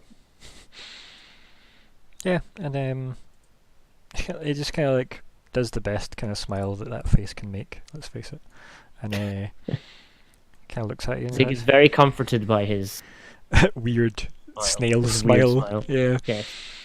And yeah, he just kind of smiles and doesn't really say anything, and then he lets it like a second or two pass and then goes, "You're lost, little one. Can I help you find a way home?" I hope so. And then he smiles at that as well and goes, "Hope is good. Hope is light." And he kind of smiles and slowly nods. I think Zigg would kind of want to stand in the middle of the room. Okay. Inside the little dip of the doodad. Mm-hmm. I say the dip of the doodad. I know what you mean. There. Yeah. How do I? Oh, I've got the ruler selected. That's why. Alright. I'm gonna move him in there. And he kind of sit himself down.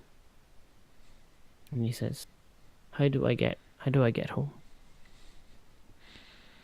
Kind of half to the Radiant Supreme and half to himself. Mm-hmm. And then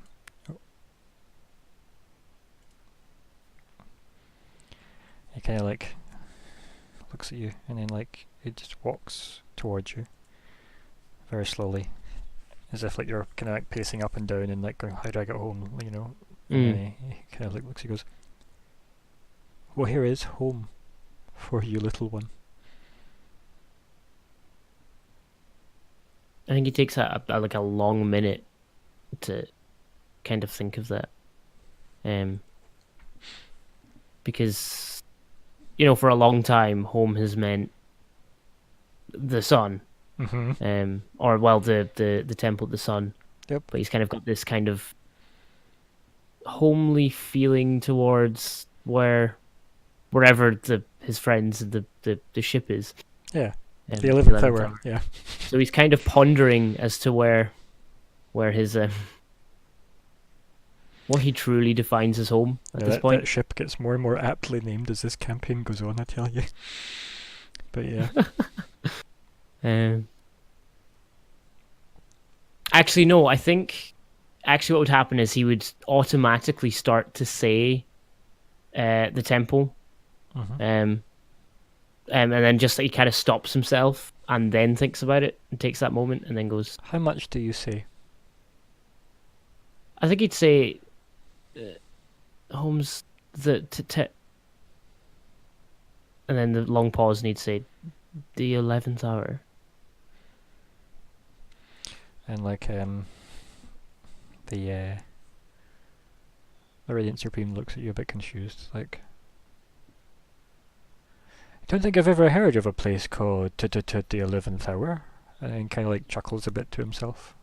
Oh, like he's like scratching like at his chin with his little kind of weird gangly fingers, and he's like, "No, definitely haven't," and then kind of like smirks at you a little, because he's clearly like teasing you. Yeah, it was like a dad joke, right? Yeah. I mean, it's probably been, Yep, those more fingers. than 24 hours since I mind linked with him last, right? Yeah. Definitely. I think I would. What, like weeks? Yeah. I think I would like to kind of mind link with him and just show him all the like moments spent with the crew, Okay. that he kind of has fondly of himself. As your fellow player in this game, I would give you one small piece of advice. That being, sometimes doing what your character would do isn't a good idea. But that's not You are to say correct. You shouldn't do what your character would do, just to keep that in the back of your head. Was there anything in particular you're worried about there, Lyko? Nothing at all. No. Like, see, right? Side note: me as Calum, like, Yeah. probably would never do this. I would not do this, but mostly because I remember what happened the last time I mind linked with the Radiant Supreme. Yeah, you graduated. I graduated, and that was definitely a day. However, Zigg does find it very difficult to put into words a lot of things. Mainly everything.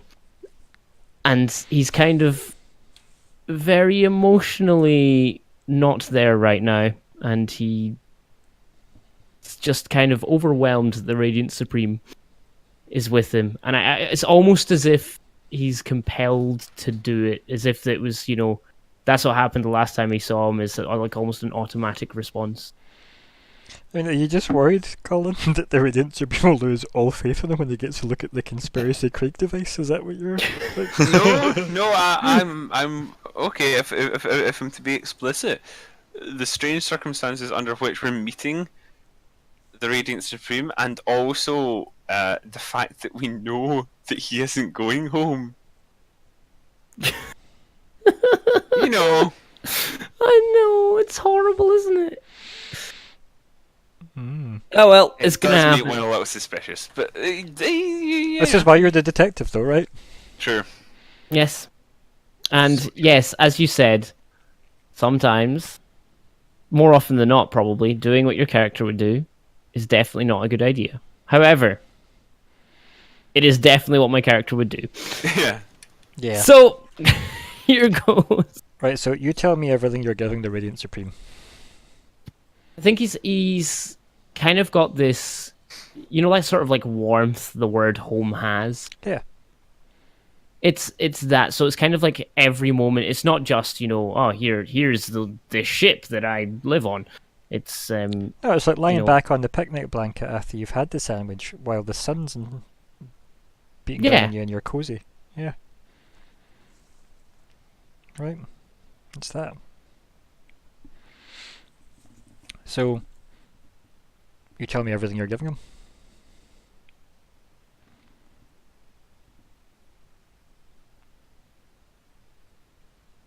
Assuming we're all still here. Yes. Zigg? Right, so everybody else is still here, right? That's Yeah. weird. Yeah. Hello? Oh. Yeah, yep. Hello? Hi there. Sorry, my computer just crashed. Oh, jeez. Let me just adjust the audio. Yep. Okay, speak again, Calum. Hello. Yes, I'm currently on my phone right now. I'll be with you properly in a second. It's okay. That's embarrassing. Yeah, it's fine. You're now just in a almost Osharu. You're speaking now with your slightly underwater vibe. Yes. Yeah. So while you're filling time, tell me everything you're telling the Radiant Supreme. What are you psychically sending them? So it's basically just all those like really sort of like.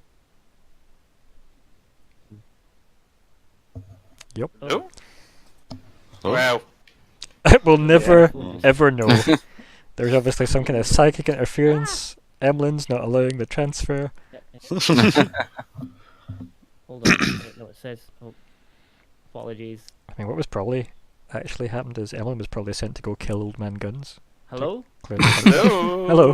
Hello. Hi there. Hi there. Let me just edit your audio back up.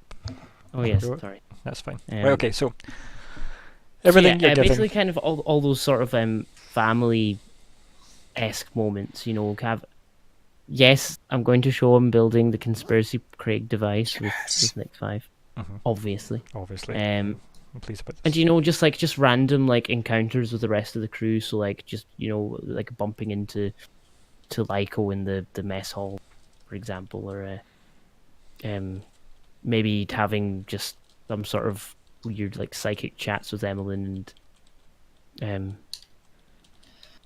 just hanging around with Zora, as he calls me, Medkit, and have actually that like kind of conversation of Zigg's the best for Medkit type thing. Yeah, so just like all the kind of like little moments that kind of make you feel like part of the crew. Yeah.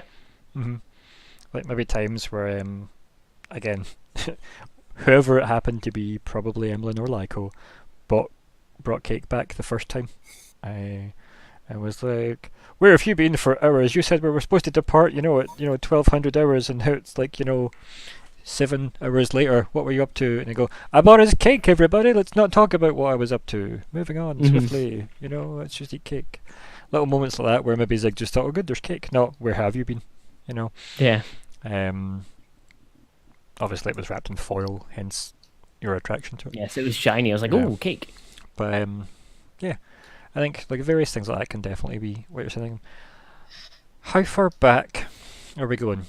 I mean, are you giving him are you giving him anything about the temple and your time there? Because yeah. I honestly think it would. Because remember, we've got like the Zigg timeline for us as players is the temple, and then all the little moments we did of you going away, going through the crew pilgrimage, and going back to the temple, and then rejoining the crew after the temple graduation day. I think what would end up happening is, because he's kind of focusing on this home vibe, there'd be the odd flash of the temple and like Edzo 14 and stuff. Yeah, and then but then it would, as soon as that flash appeared, it would instantly flash into like one frame of like the massacre, and then like disappearing, and then going straight back to the 11th hour and the crew and stuff. And it'd just be like one or two moments where he kind of loses concentration and thinks about the temple and Edzo and then that instantly sparks like a image of graduation day. And the drag queen would show up and stuff like that, just like 2 or 3 times maybe during. So you're giving him everything. Like essentially is what we've established. Like, yeah, but it's like a frame, like just when he loses concentration. Yeah, like that thing of don't think about bees, and then you think about bees, and you're like, oh damn it, bees. And I get what you mean. Psychic stuff. Not the bees. Do you wanna use your ability then? Yes, I do. Oh man, I'm gonna have to open my character sheet up again. Yes. Character sheet. That's I don't know why my computer just decided to die. Maybe it's time I got a new computer. Yeah, that would cost. We need that money.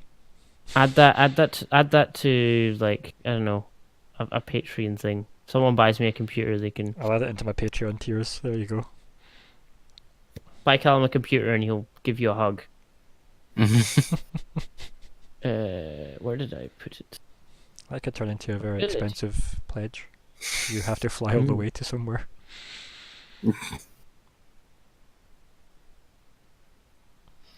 Mind link. If I just click mind link, will it pop up in the thing? There we go. My Ask Ryan ability. Fantastic, I love it. I play my Ask Ryan card. Let's not mispronounce that, shall we? And then, yeah. What? So yeah, you mind link the Radiant Supreme. Make a will save for me. Yeah. Honestly, there are other skill checks in this game. Everybody who's trying to get a feel of StarFinder, they're not as important. Yeah. This is the weirdest and hardest mind link you've ever done. Yeah. This is like trying to swim up a waterfall. I've tried that. It's hard. Yeah. I figured That was actually a very good analogy. Because I was gonna say, I figured I was talking to the right audience for that one. I was doing that earlier today, actually. Well, we were swimming towards the bottom of a waterfall and like the competition to try and see who could get the closest. Nice. And yeah, so you have that feeling of almost futility. But it's how to describe it. Like pushing a heavy box up a slope that is slightly somehow too heavy at a certain point on the slope, so it slowly starts pushing back on you. Right, that's the pressure. You're feeling pushed back. Like you could get it halfway up the slope, fine, no problem. But now all of a sudden, why? And that's when the feeling of swimming up the waterfall kind of pointlessness kicks in. And then like you stagger back, like your hands kind of like burning with white light. The Radiant Supreme staggers back a little. His like hands burning with kind of like white light. And he looks up at you, and he looks like so concerned, and like kind of like rushes over to you and like helps you up and kind of looks at your hand. He kind of like just puts his hand over it, and like you see like this kind of orange glow, and like your burns go away. And then he just kind of looks at you and goes, "I'll make sure you find your way home." Only I think Zigg would like I'll make sure you find your way home. Yeah, Zigg would kind of like noticeably like I imagine he'd like quite tense in the shoulders and. Do you want to do a sense motive check for me? Sure.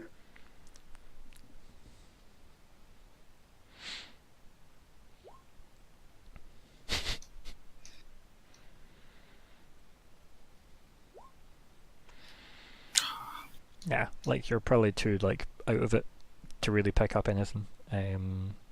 Like it's quite psychically overwhelming. And I mean, you've been through some shit. Do you know what I mean, psychically? So yeah, this is saying something. And yeah, Liverframe stares at you and says, "I'll make sure you get home. Don't worry." And it's like genuine concern, obviously, from his voice, etc. And then you just hear him chanting away and waving his hands about like some kind of mad snail man. Like weird wisps of light and tendrils of white light like wrap around you. And then you're bathed in white light. So,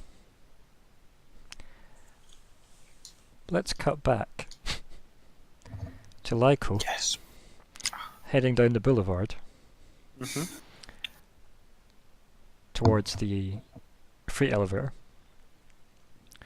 And you just see Zora and Next 5 looking really lost and confused. I pick up the pace and sort of semi-jog towards them. I'd probably... No, I wouldn't be wielding the gun because that just worry people further for no reason. I have the larger gun, like on a strap, fixing, say. Yeah. It's not like you're going to leave it in the apartment thing, so... It'd be a bit of a waste. And you can clearly spot they're just like bemused, you know. I'll sort of be hailing them, trying to get their attention. Like maybe like as a I know I'm close enough to be in earshot, I'll sort of shout out, "Captain!" I would give him like a one-fingered wave. So You just hear in the back of your head, "I am not his captain."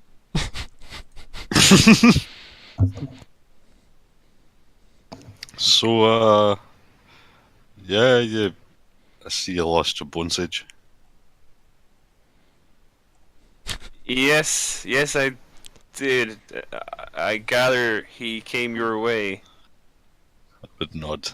Kind of point in the general direction of where I went and disappeared off to.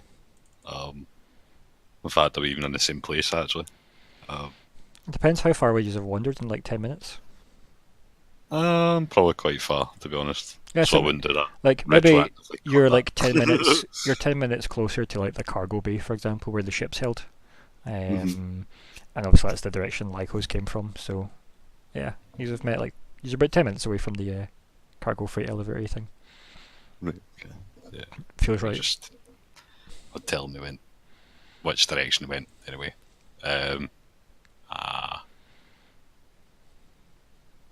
So, how's things been on your end since you lost?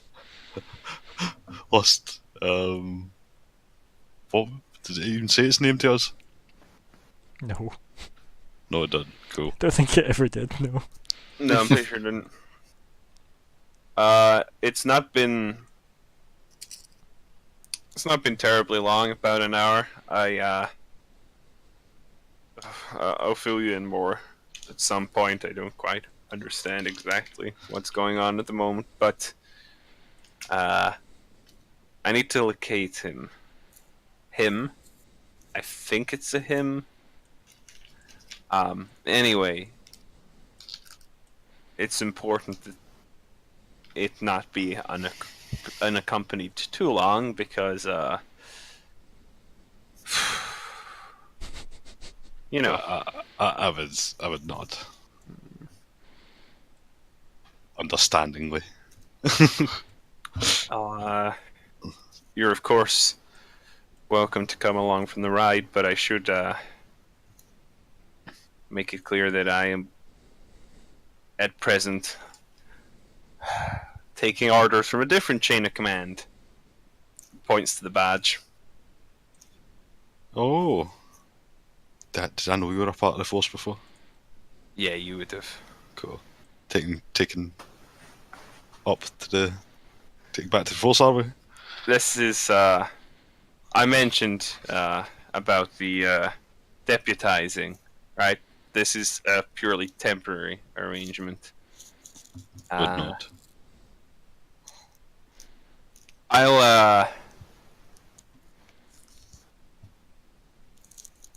I'll be I'll be back in the usual crew as soon as I'm able. I would nod. And I would say, well, we need to kind of try and find what's happened to Zigg. Apparently he's went missing.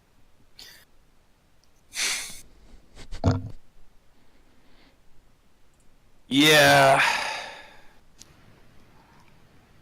What does Nyx say to that though? Like that specific piece of dialogue. Apparently, Zigg has gone missing. We know where he last was, and he's not left. You mentioned the Lore Spire incident. Yes, I don't know if your new colleagues can shine any light on that. You shitty bitch.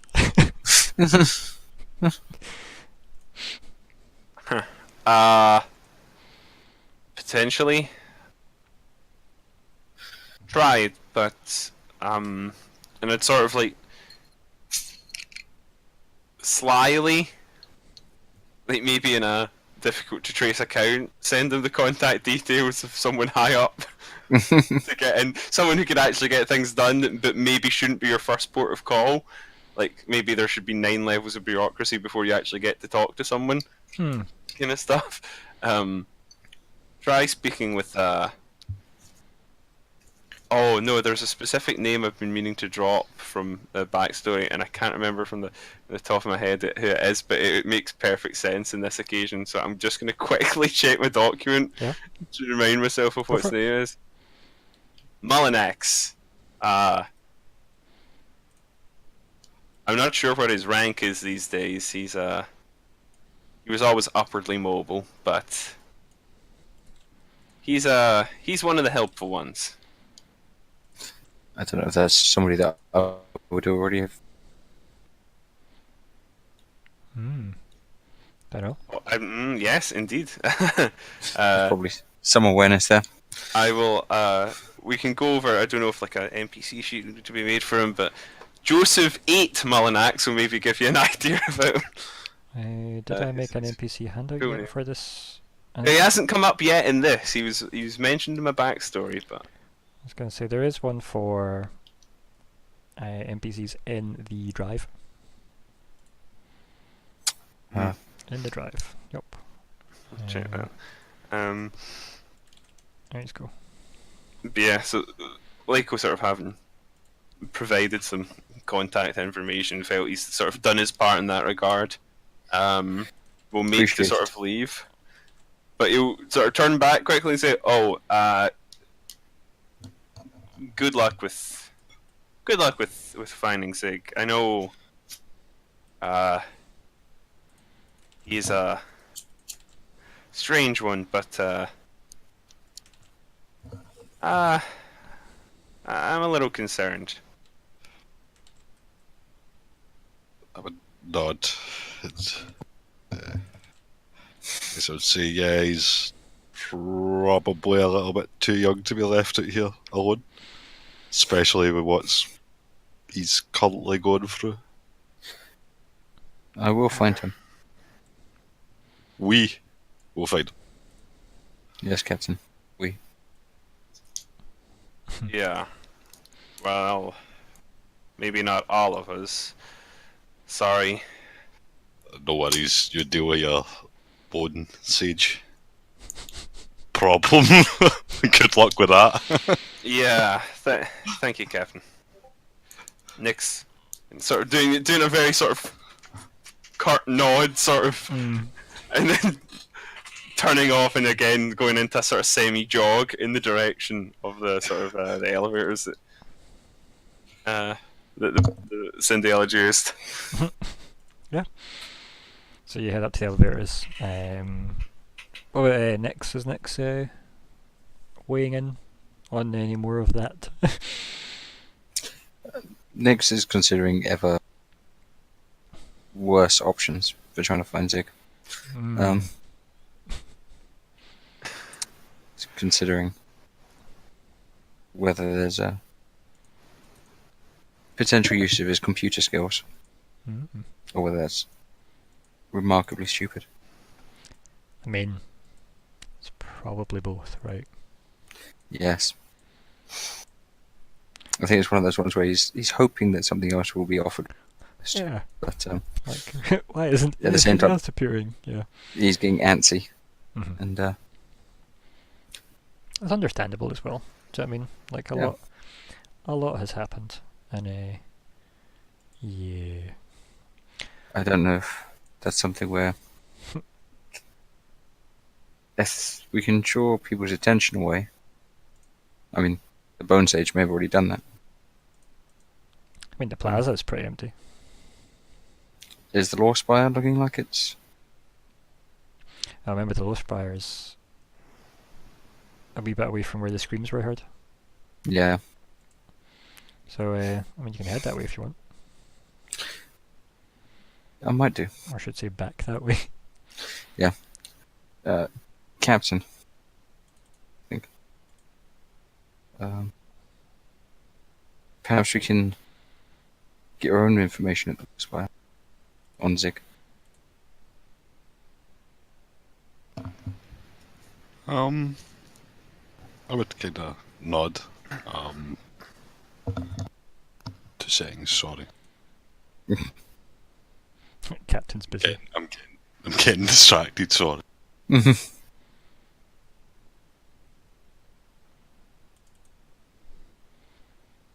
Right. I'm cool. I am now present entirely. Who did you kill? When were you past? I killed the Führer. Yeah, I would agree. I would probably nod and say, well, I've got no ill ideas to find him. So, whatever you feel is the best protocol in this situation.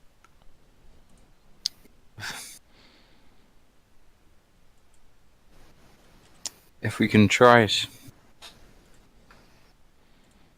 to access, they'll have some form of security camera, no doubt, or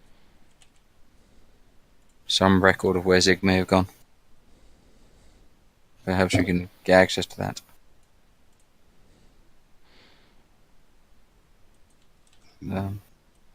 Where would we go to do this? I mean, there are, if I recall correctly, there was basically terminal type things in the Spire lobby, weren't there? There were mostly... There was attendants in the lobby, Mm. and then like the weird, really bright light centre to the room. Almost as if like the entire spire like was open at the bottom, and you walk in, and then Yeah. the light's kind of in the middle. Would there be any terminal or place to plug in? None that you spotted on the on that floor, for example. Mm-hmm. Like you'd maybe have to go somewhere specific, and then like maybe when you were in the room and it had the terminal and it said query on it before Zigg Yeah. vanished, like you'd need to go into like a room. Okay. I may give that a try. Captain would have to pay to have entry, wouldn't I mean, yeah, so? But I've still got entry. you have entry for the day, do you not? Yep. I'm gonna take that in my increasing frustration. And just say, I will try one last thing. And just... Just walk in every 5 minutes. Guess who still has time, bitch? I'm using every minute, yeah, kidding. I paid for this experience. I mean, why not, right? You did.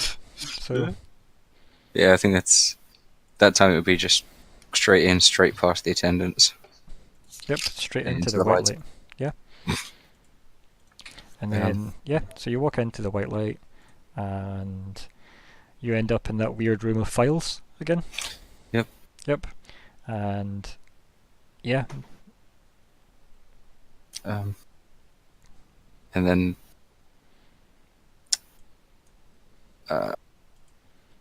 it's probably just... There's no access terminal or anything? There's the terminal in front of Is you. it? Yep. Okay. Yep. It says query. And that's why I guess I start looking for a way through. See if there's a way to kind of get further back into the system, away from just the search engine. What would you search for? Security records. It brings up like various definitions of the term security records. Admin login. Okay, yeah. Interesting try. And it just says refine query. Is there?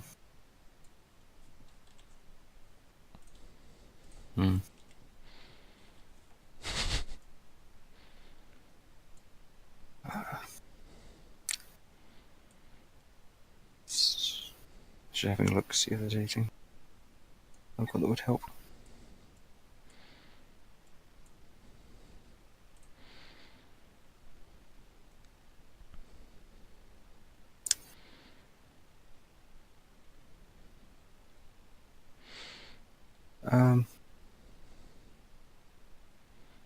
Yeah, I do have, if I recall correctly, a hacking kit built into my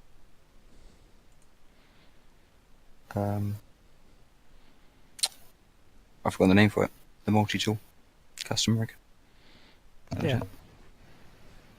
Okay. Um, Isn't that plugged so I'm into your trying head?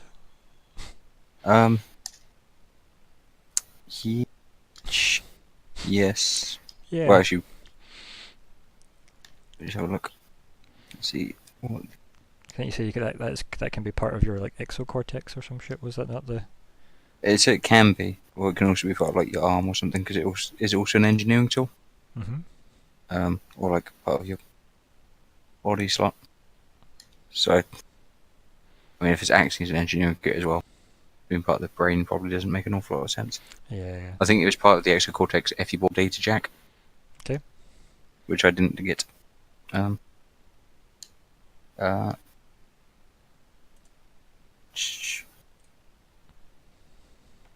you go. So the hacking kit access. If I can make contact through a network is linked with it. Yep, no, that's fine. That's like you can carry on. Yeah. Yeah. So can I use the hacking kit to try and get through to the underlying network? You can definitely try. Sorry.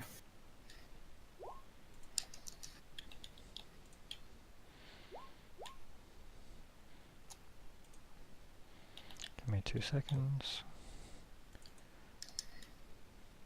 Oh yes, Kumsky, I remember him well.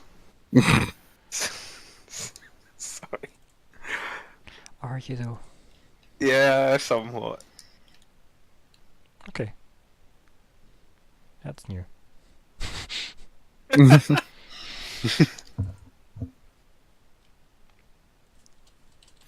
Trigger all the countermeasures. Sure. It's definitely something. Nah, I'm just trying to code everything that I need to code. Oh, the amount of stuff I've had to do in the background of this session, guys, is crazy. Absolutely crazy. No stuff where you're like, oh, I'll use all this stuff in this session. None of it came up. None of it.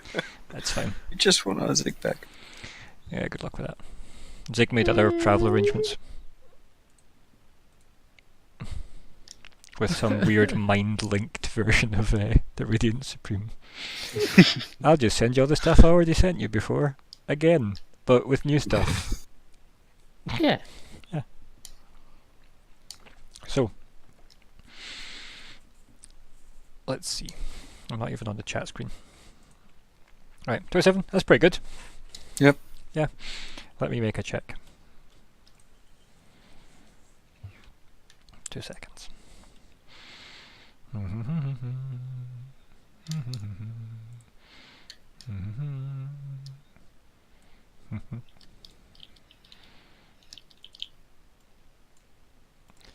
And where is the thing I need to click on with the buttons?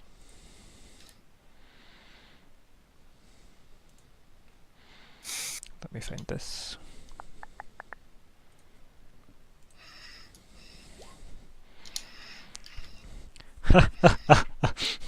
Nice. Cool. Oh dear. You feel something's fighting you quite badly, Yep. right? Like every time you hack something in, you type in a wee code, you start hacking the Statue of Liberty, you know, like everything, it gets slowly blocked off. Almost like one of those dreams where you can't run for some reason. And everywhere you turn, doors close on you and you can't push them open. And then tell me how it is you just make this roll by 1. Yeah. By 1. I actually think it's probably spending time chatting to Query. Right, okay, yeah. I've maybe got a feel for it's a bit of an esoteric system. Like assuming he's part of the same network and everything. But it's I'm probably in a different thinking space. But it's just kind of gambling a little bit more. Yeah, you've maybe learned to think a bit more outside the box, right? Yeah. And that's maybe helped you with this ability to, I guess, not be as predictable, maybe? Yeah, knowing that if I got it wrong, it probably would go bad. But yeah, this should send to our Discord. In theory, there you go, guys. There you go. Yep. By 1. Throws. And yeah, you pull into like the behind the scenes of the Lorespire complex. Enough that Alice appears in front of you, like in between you and like the screens, and she kind of looks like she's standing there with her hands on her hips, like looking very like annoyed, like a pouty lip with like puffed up cheeks. What are you doing here, Alice? No, that's my line. What are you doing here, Alice? And she kind of like looks to herself like she's frustrated. I'm looking for my friend. And she kind of looks and like scratches the side of her head, and she's like, she just kind of stops and stares at you for a bit. And like, do you fill the gap? Do you speak? Do you? Stare her down. Okay, and then she's like, "Am I your friend?" Yes. And she kind of like stops and she goes, "Who have you lost?" Zigg. Then you see her eyes go wide for like a split second as well, and then like they kind of like reread back to normal, as if she corrected the projection. And she's like, "We all lose things. Isn't that what your captain would say?" Yes. And it's what I would say if I was in a better mood. What has you in a bad mood? I happen to be fond of this one. And I'm going to do what I can to find him. He's not here. Where did he go? I don't know. He's not here. He didn't leave by the front door. And she kind of like shrugs a little, and then he goes, "That doesn't seem to be our style, does it?" No. And like her hands kind of go like off of her hips and kind of stand like placidly, like her default pose she would have had on the station. And then she like stops being projected where she is, and she appears like 2 feet to the left, like unblocking the screens. And she says, "I'm sorry, Nix." In fact, she would say, "I'm sorry, Nix 5" is what she would say. because she would use your full designation. She wouldn't like be that familiar. That's a human-y thing. And she'd be like, "I'm sorry, next 5. I was distracting you." And you can see on the screen she's blocked you out again.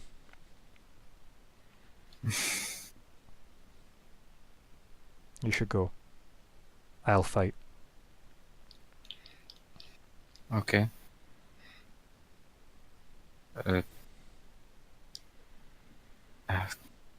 How did you get here? Wrong question. Who are you fighting? Who I have to. Very well. And like, do you want to do a sense motive? Yes. That will be...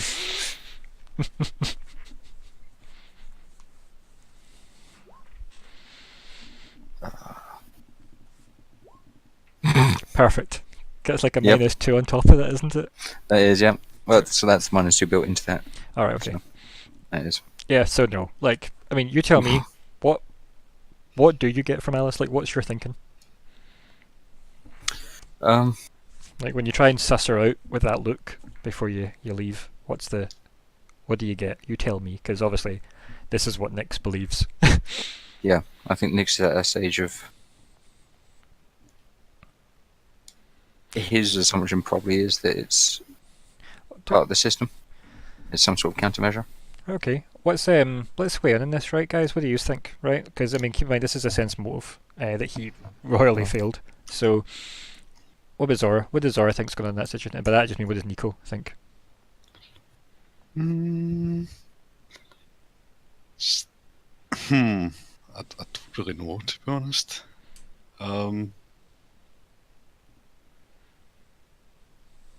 Right. Not sure, to be honest with you. I don't really know how you'd be able to interpret that. It's fine. What about Colin? I have no idea. Sense motive. Well, this is more of a what you think Nix could interpret Alice as. Yeah, that's what I'm trying to think. Like, Same for you, Zigg, if you've got any thoughts here, Calum. I don't know. I Perhaps think she was trying to protect him for something. I don't know though, but I don't really know. Definitely feels like we all failed our sense motives. I like that. It's a better role, though, right? I really just don't know what would be taken from that, to be honest. I'm struggling. Yeah, I think for Nix it's just utter confusion on it. Yeah, because I mean, the Lower Spire has, in fact, given you way more questions than answers, and in fact, taken stuff from you. So, yeah, it's okay. You've still got like a couple of hours left of the day, right? To I think he's coming back. Yeah. I think he's probably also too frustrated to think too much more about it. Yeah. So yeah, I think with that, then you head out. Yeah. What's the equivalent of storming out of a light and slamming it behind you? Yeah. It's just angrily fading away.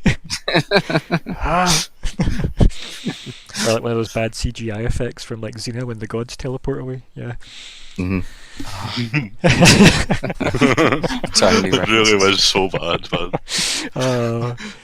What great TV. So good at the same time. Yeah. I mean, it's TV shows like that are the reason why we have such great stories from me today. Yeah.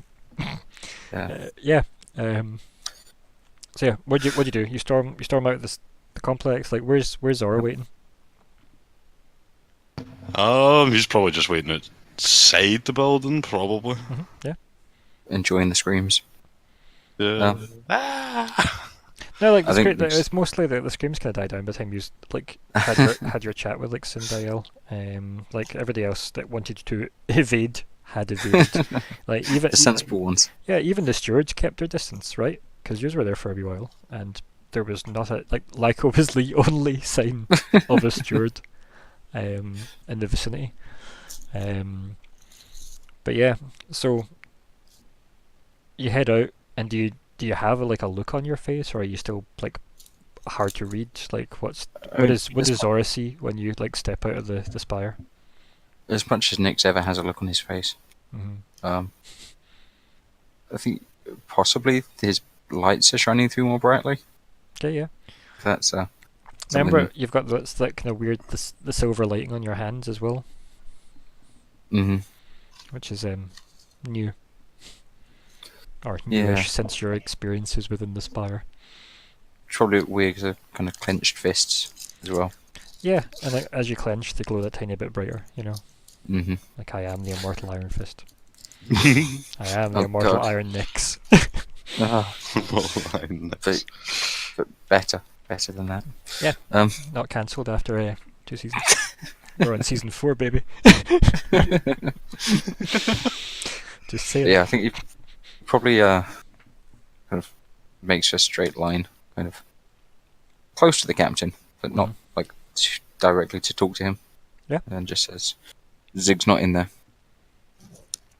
and then kind of keeps walking. Okay, yeah.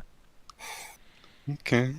I feel like Zora would want to say something, but like he probably gets the picture, you know, gets the point, so he probably won't say anything, and he'll probably just follow. Yeah, makes sense. Right, so used to like head off in that kind of. You'll let probably Nix walks away first, right? At next 5, and then Zora follows. Like in that kind of. Where's the next step? Is it like Nix? Sorry, like you're expecting Nix to be like, okay, this is the next part. What we'll do, we'll do this part next because Nix fixes things, right? That's Nix's thing, and then doesn't and just walks away. So we have that almost, ending to the Hulk TV show style moment as used to kind of like walk off, but he's like a few paces in front because you've obviously had to follow up behind.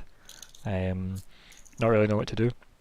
Obviously, Lyko fades out to his trying to track down Sindael, and then we'll go back to the present day timeline where the 3 of you are on the ship, and Zora, you said you didn't want any of Aspa's help on this particular mission. Can everyone roll me a fortitude save and then whatever you want for an attack? This is barring Zigg. Oh, okay. I was going to ask. Why am I not even under 20? I must have backed out. Do you want us all to type something, or? Nope, you can do all your fort saves underneath Nix's. I did tag you in the Discord, by the way, when you left Roll20. Oh, did you? I've not even had to look at it, that's why. It's weird, it seems to think I pressed that twice. I did not. But I'll just ignore the prompt. So, fortitude save. I'll wait for. Nope. Just carry on. Fortitude save whenever you're ready. Just it. Yep, Zora. Cool. And then do an attack roll. Make it a good one. Attack roll. With whatever you want. Like literally with whatever weapon or ability you want to hit out with. Make it a good one, is what I said.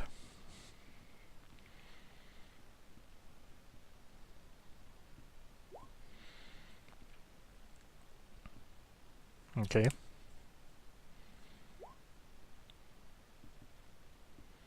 Okay. Okay. Oh, did I full attack? I did not mean to full attack. It's Oh fine. well. It's fine. Right, okay. Let's see. Never full attack and never again. Yeah. Nope, you all did well on your fortitude saves, which is good. Right, so you have flown to the facility in the middle of the diaspora on intel from Escape 1 year later, or as I said, thereabouts, almost a year later, and you assault said facility. And if I just move us over.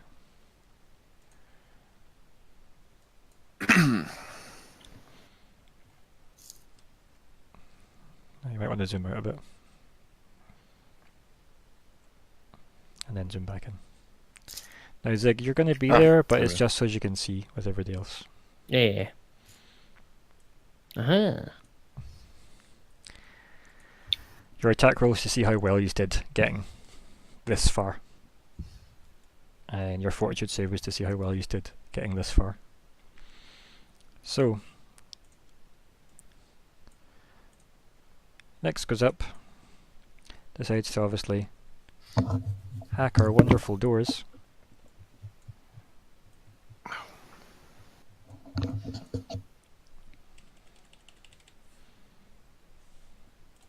And does so.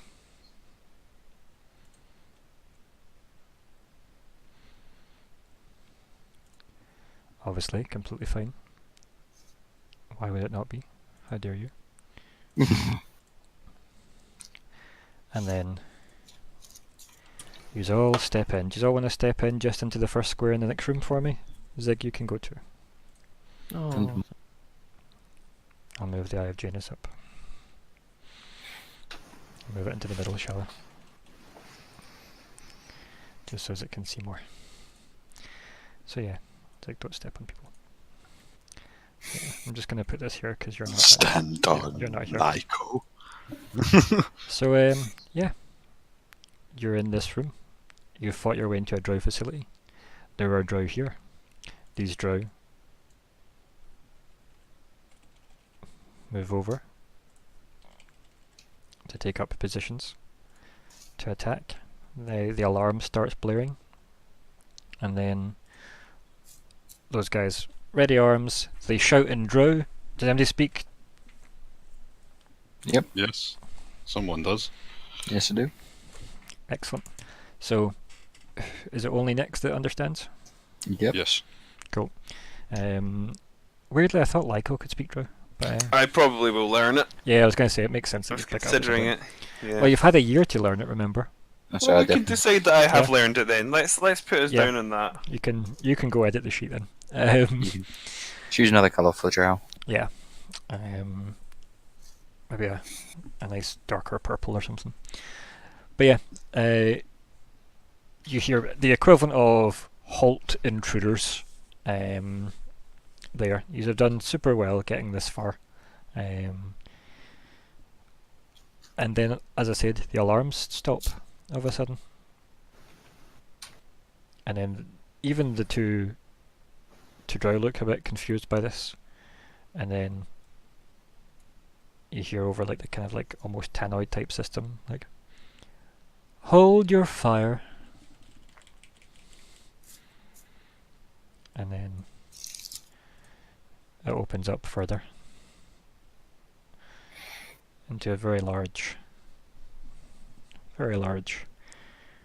what looks like, I guess, That's a lot of drow. royal room. And Throne room. yeah, you could say that, right? And we have, It was a very purple. if we move into this, let me just zoom in. We have what looks like one of a royal guard and the drag queen. How's it going, Queenie? And then she, after saying like hold your fire and whatever not, the doors open and she goes, it appears we have guests. And we end the session there. Oh. And we do that that's thing where it all drow. zooms away out of the facility and then does the nice Starfield wipe thing all the way back. Probably playing the first few notes of Man Who Sold the World because it's such a great zoom out song. Yeah. Welcome to chapter 4, guys. Talk about, Hmm. well, Yeah. some Yeah. fine We have pen a and a chapter. file. So we'll be taking a 4-month break just so the cast can emotionally deal with the situation, but we will do our best to keep you entertained in the meantime. That was good. Yeah. Before we jump into our comments, let's get a name for the session because I always forget to do the name. Lost my medkit. Having Here's my waited, list. I like them. They're good.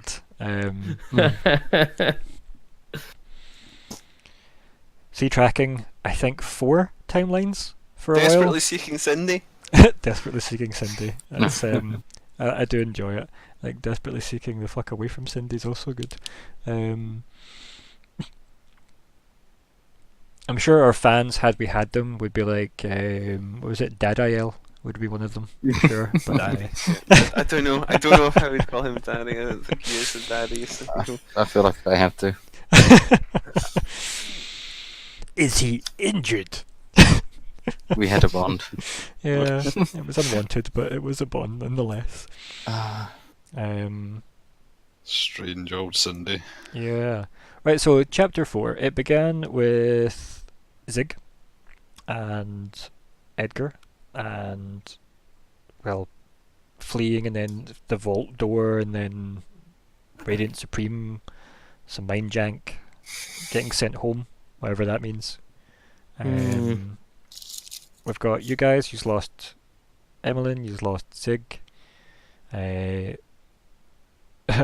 Actually, I've got a good...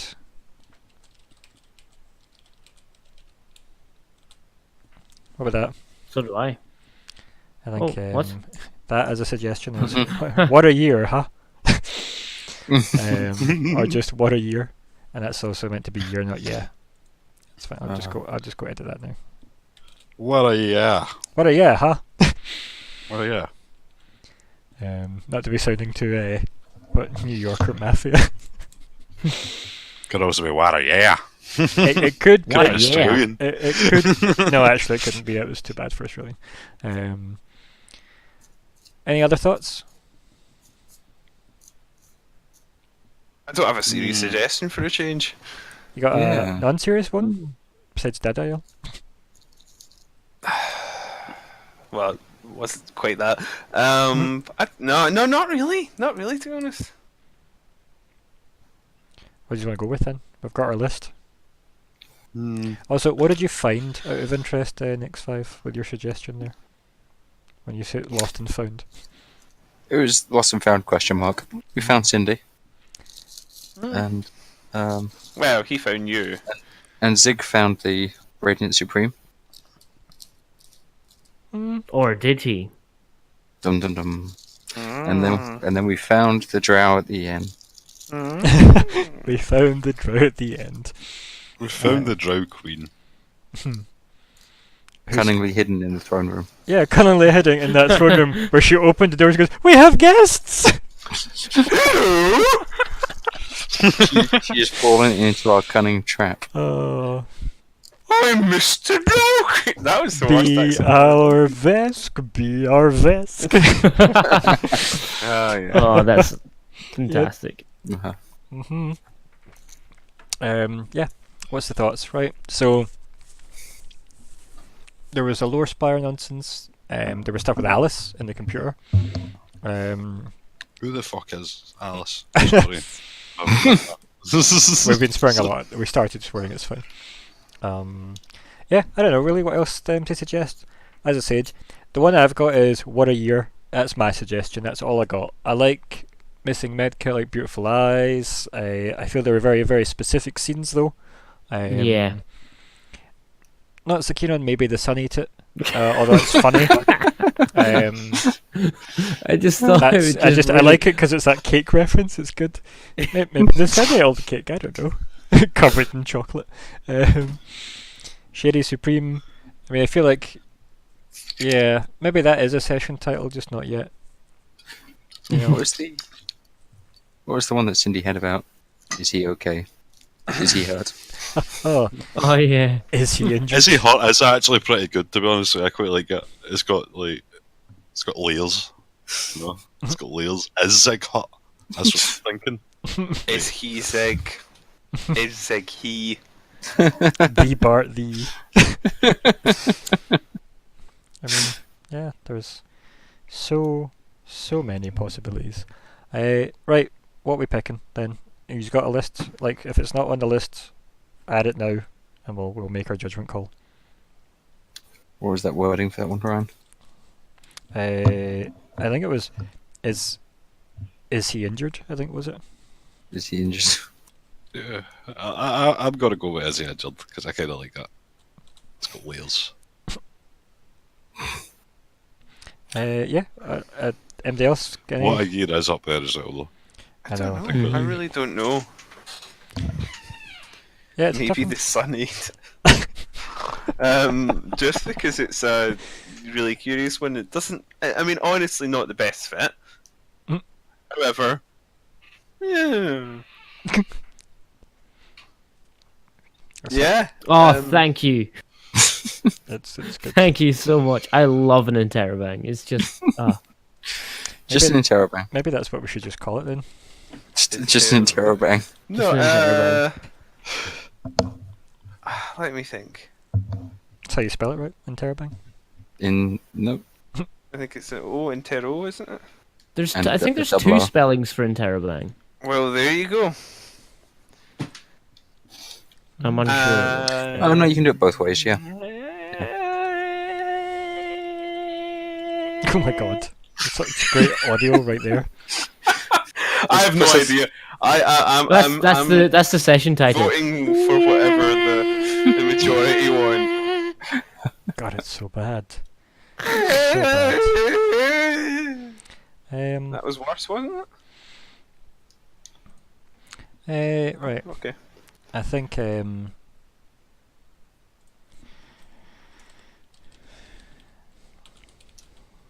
let's go with, if we're honest, Missing Medit. Medkit. Why does it not? Why is my typing so bad tonight? Oh, still bad. That's my medkit. There we go. I think that's better than is he injured? Personally. It doesn't quite flow the same, to be fair. Yeah. But yeah, I think out of the original list, I think missing medkit is. Yeah, Oh, one day we will have an episode that's just an interrobang. I think so. That could be the finale. Yes, Like the please. finale should just be interrobang. Some kind of explosive interrogation. Lotto, stop. Oh dear. Unless any objections, missing medkit. No, that's good. I have no objection. Good. No objection. Let's add that into the session tracker and let's go down the list. So, Zora. Okay. I enjoyed. I enjoyed Nixie's eagerness to find Zigg. Done well. Played the worried friend, almost blaming himself pretty damn well. Shouldn't blame myself, by the way. It's Ryan's fault. I didn't say, by the way, Zigg, stick your head in a puddle. That's true. How dare you? That's true. I just put Zigg in a room with a puddle. Nick's went for the full body experience, man. He's fine. It's that fortitude. I really enjoyed Zigg's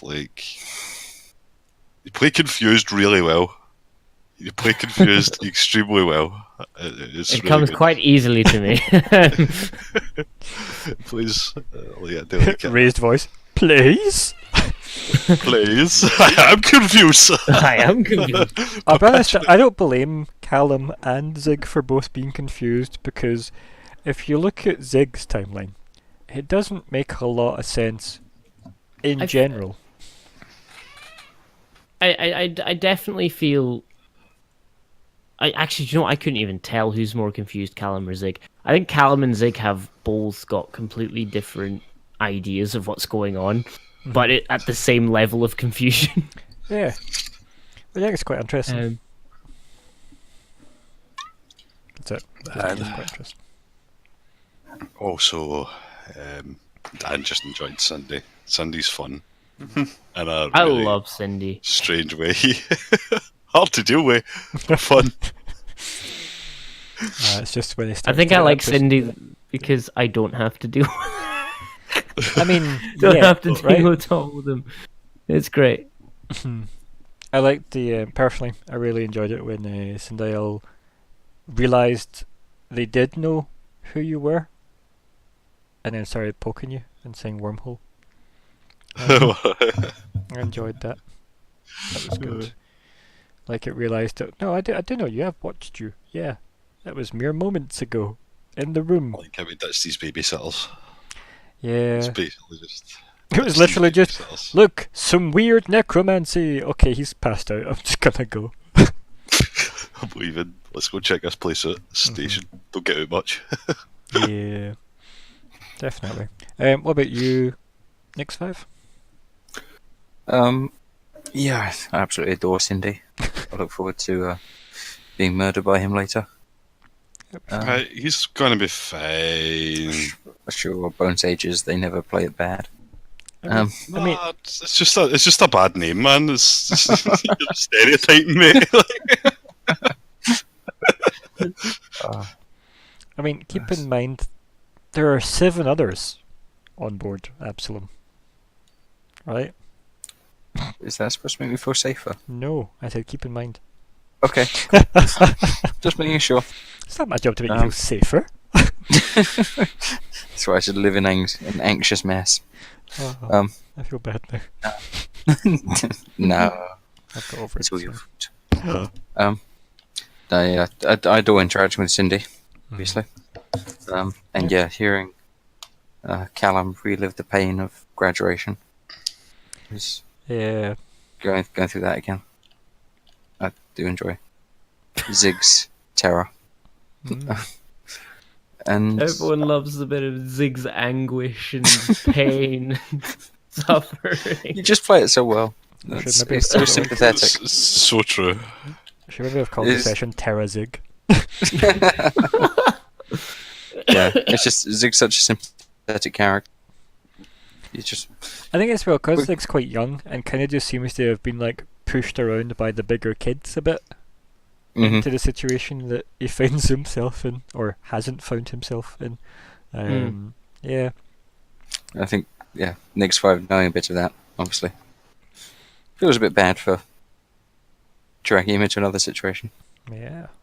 Yeah, it was nice also to get into more of Lyko's backstory. It was kind of I do enjoy each time more steward stuff comes up. It's a bit more. Yeah. It's a rich part of the world to be part of. It's nice because it feels like the characters have had history, right? It doesn't feel like you guys are just, oh, we're here. Because, I mean, I think the only person that never really got any history, really, was Emlyn, in terms of direct, like, say, flashbacks or whatever. But that was by design with me and Ulka. Like, we've had actual scenes with Zora having flashbacks to, like, his old platoon, and any times we joke about anything that happened from the ambassadorial side of Zora's brief life. Like, it's got, like, the cool kind of, like, horrific scene on the fight with the Bone Sage and stuff, and the Obsidian Star. We've had some interesting visuals for Nyx, haven't we? Yeah. Yeah. Interesting. Going forwards, backwards, backwards. Going, yes. Yes. Going. Obviously, we've had some nice Lyko development in general, and then obviously with Zigg, we've had a whole load of Zigg. Past, present, future, upside down, like out of breath. Yeah. And I really enjoy the Lyko stewardship because it does kind of. It's one of those ones where it sounds like there's almost reluctance, but also a bit of fun doing it as well. Yeah. Yeah. That kind of makes sense because, like, Lyko is good at what he does. That's it. Like, when Lyko actually applies himself, he's really good. He's been designed to. His brain just thinks that way, and obviously, when he went a bit shadier, he realised that he didn't really care as much about being on the right side of the law, just on the profitable and easy side for a bit. And like he does, it's hard to put into words, but it is an ambivalence. It's a sense of like, yeah, he enjoys it, right? He didn't do that work pure. He never did it purely out of the goodness of his heart, but he did, to an extent, still does believe in it. And he felt comfortable in it. But even when he was there, I think he chafed against the structure sometimes. Never to the extent where he was sort of openly, you know, he was never a disgruntled employee or what have you. And he didn't leave. This is something in his backstory that I don't think's come up yet, so I'll just spoil you on this. He didn't leave voluntarily as such. It was more an agreement between him and the stewards because Borai are very rare and little understood. And so having them in the books was problematic for bookkeeping reasons. And it was decided because of the fucking around to basically put him off. He was in a bit of a strop. He'd been going through some big changes. He died, for instance. The change. His interactions with the stewards at that time were not the best, but he still sort of was trying to be helpful as much as he could and try and make things easy. And he eventually decided that the easiest route was just to step away. And so he's recorded as KIA/retired or something like that. He was basically like a record keeper's nightmare. Because he died and came back as a sentient free-willed being, which is obviously not great for them. Like, maybe maybe had the record keeper being Eoxian, they wouldn't have had such a hard time with that, but probably because they were like some kind of normal race. Yeah. Also, like even then, like most of the stuff that comes back in Eox is just the sort of slaves, really. Mm-hmm.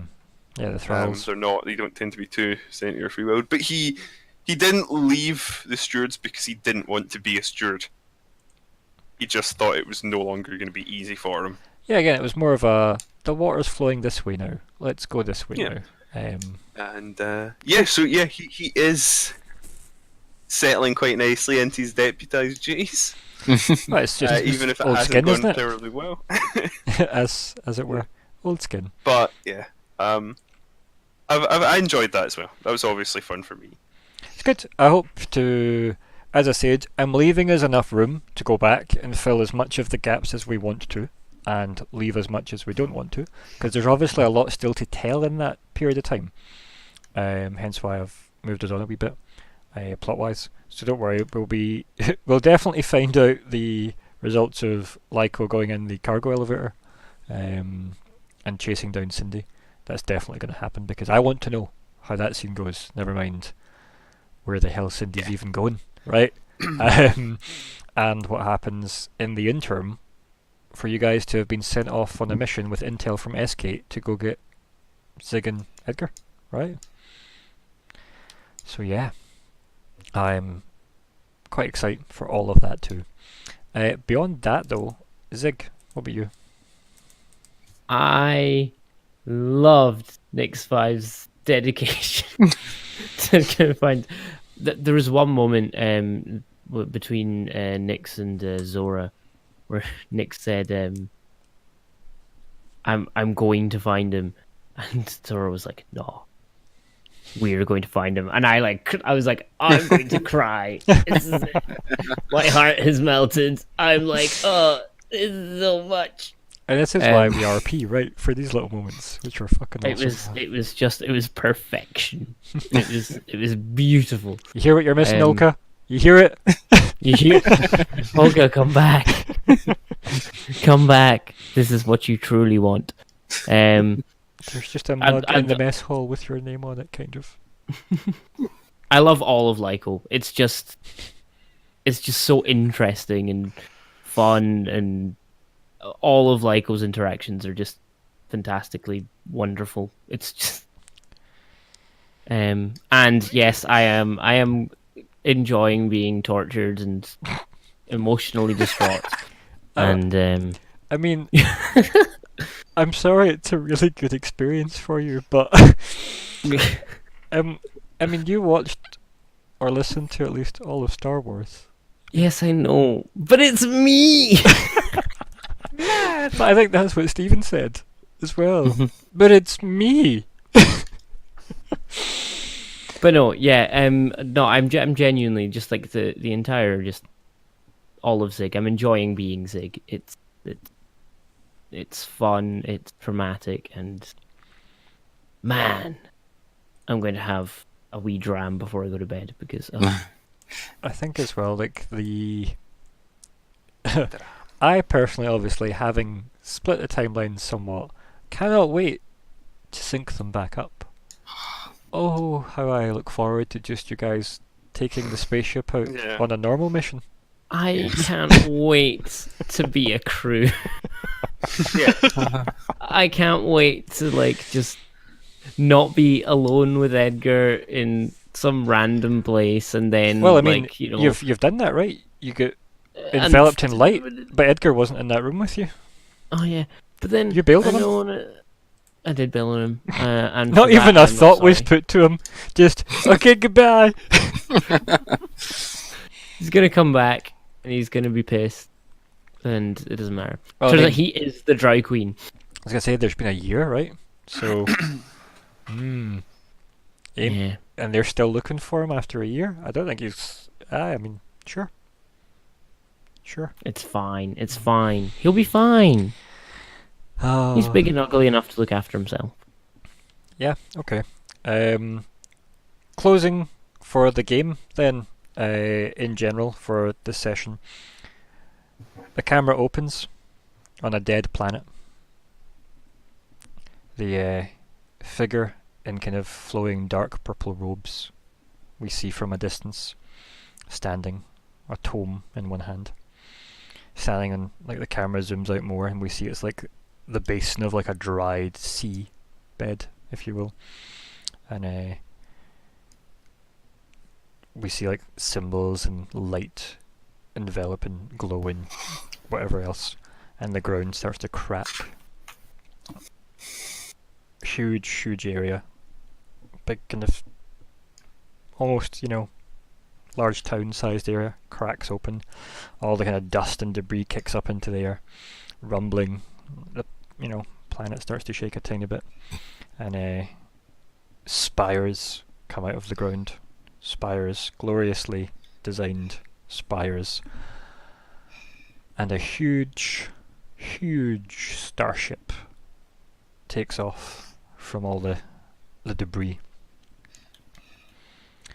And it's essentially a bit like a big giant city ship, and it just takes off and flies away into orbit.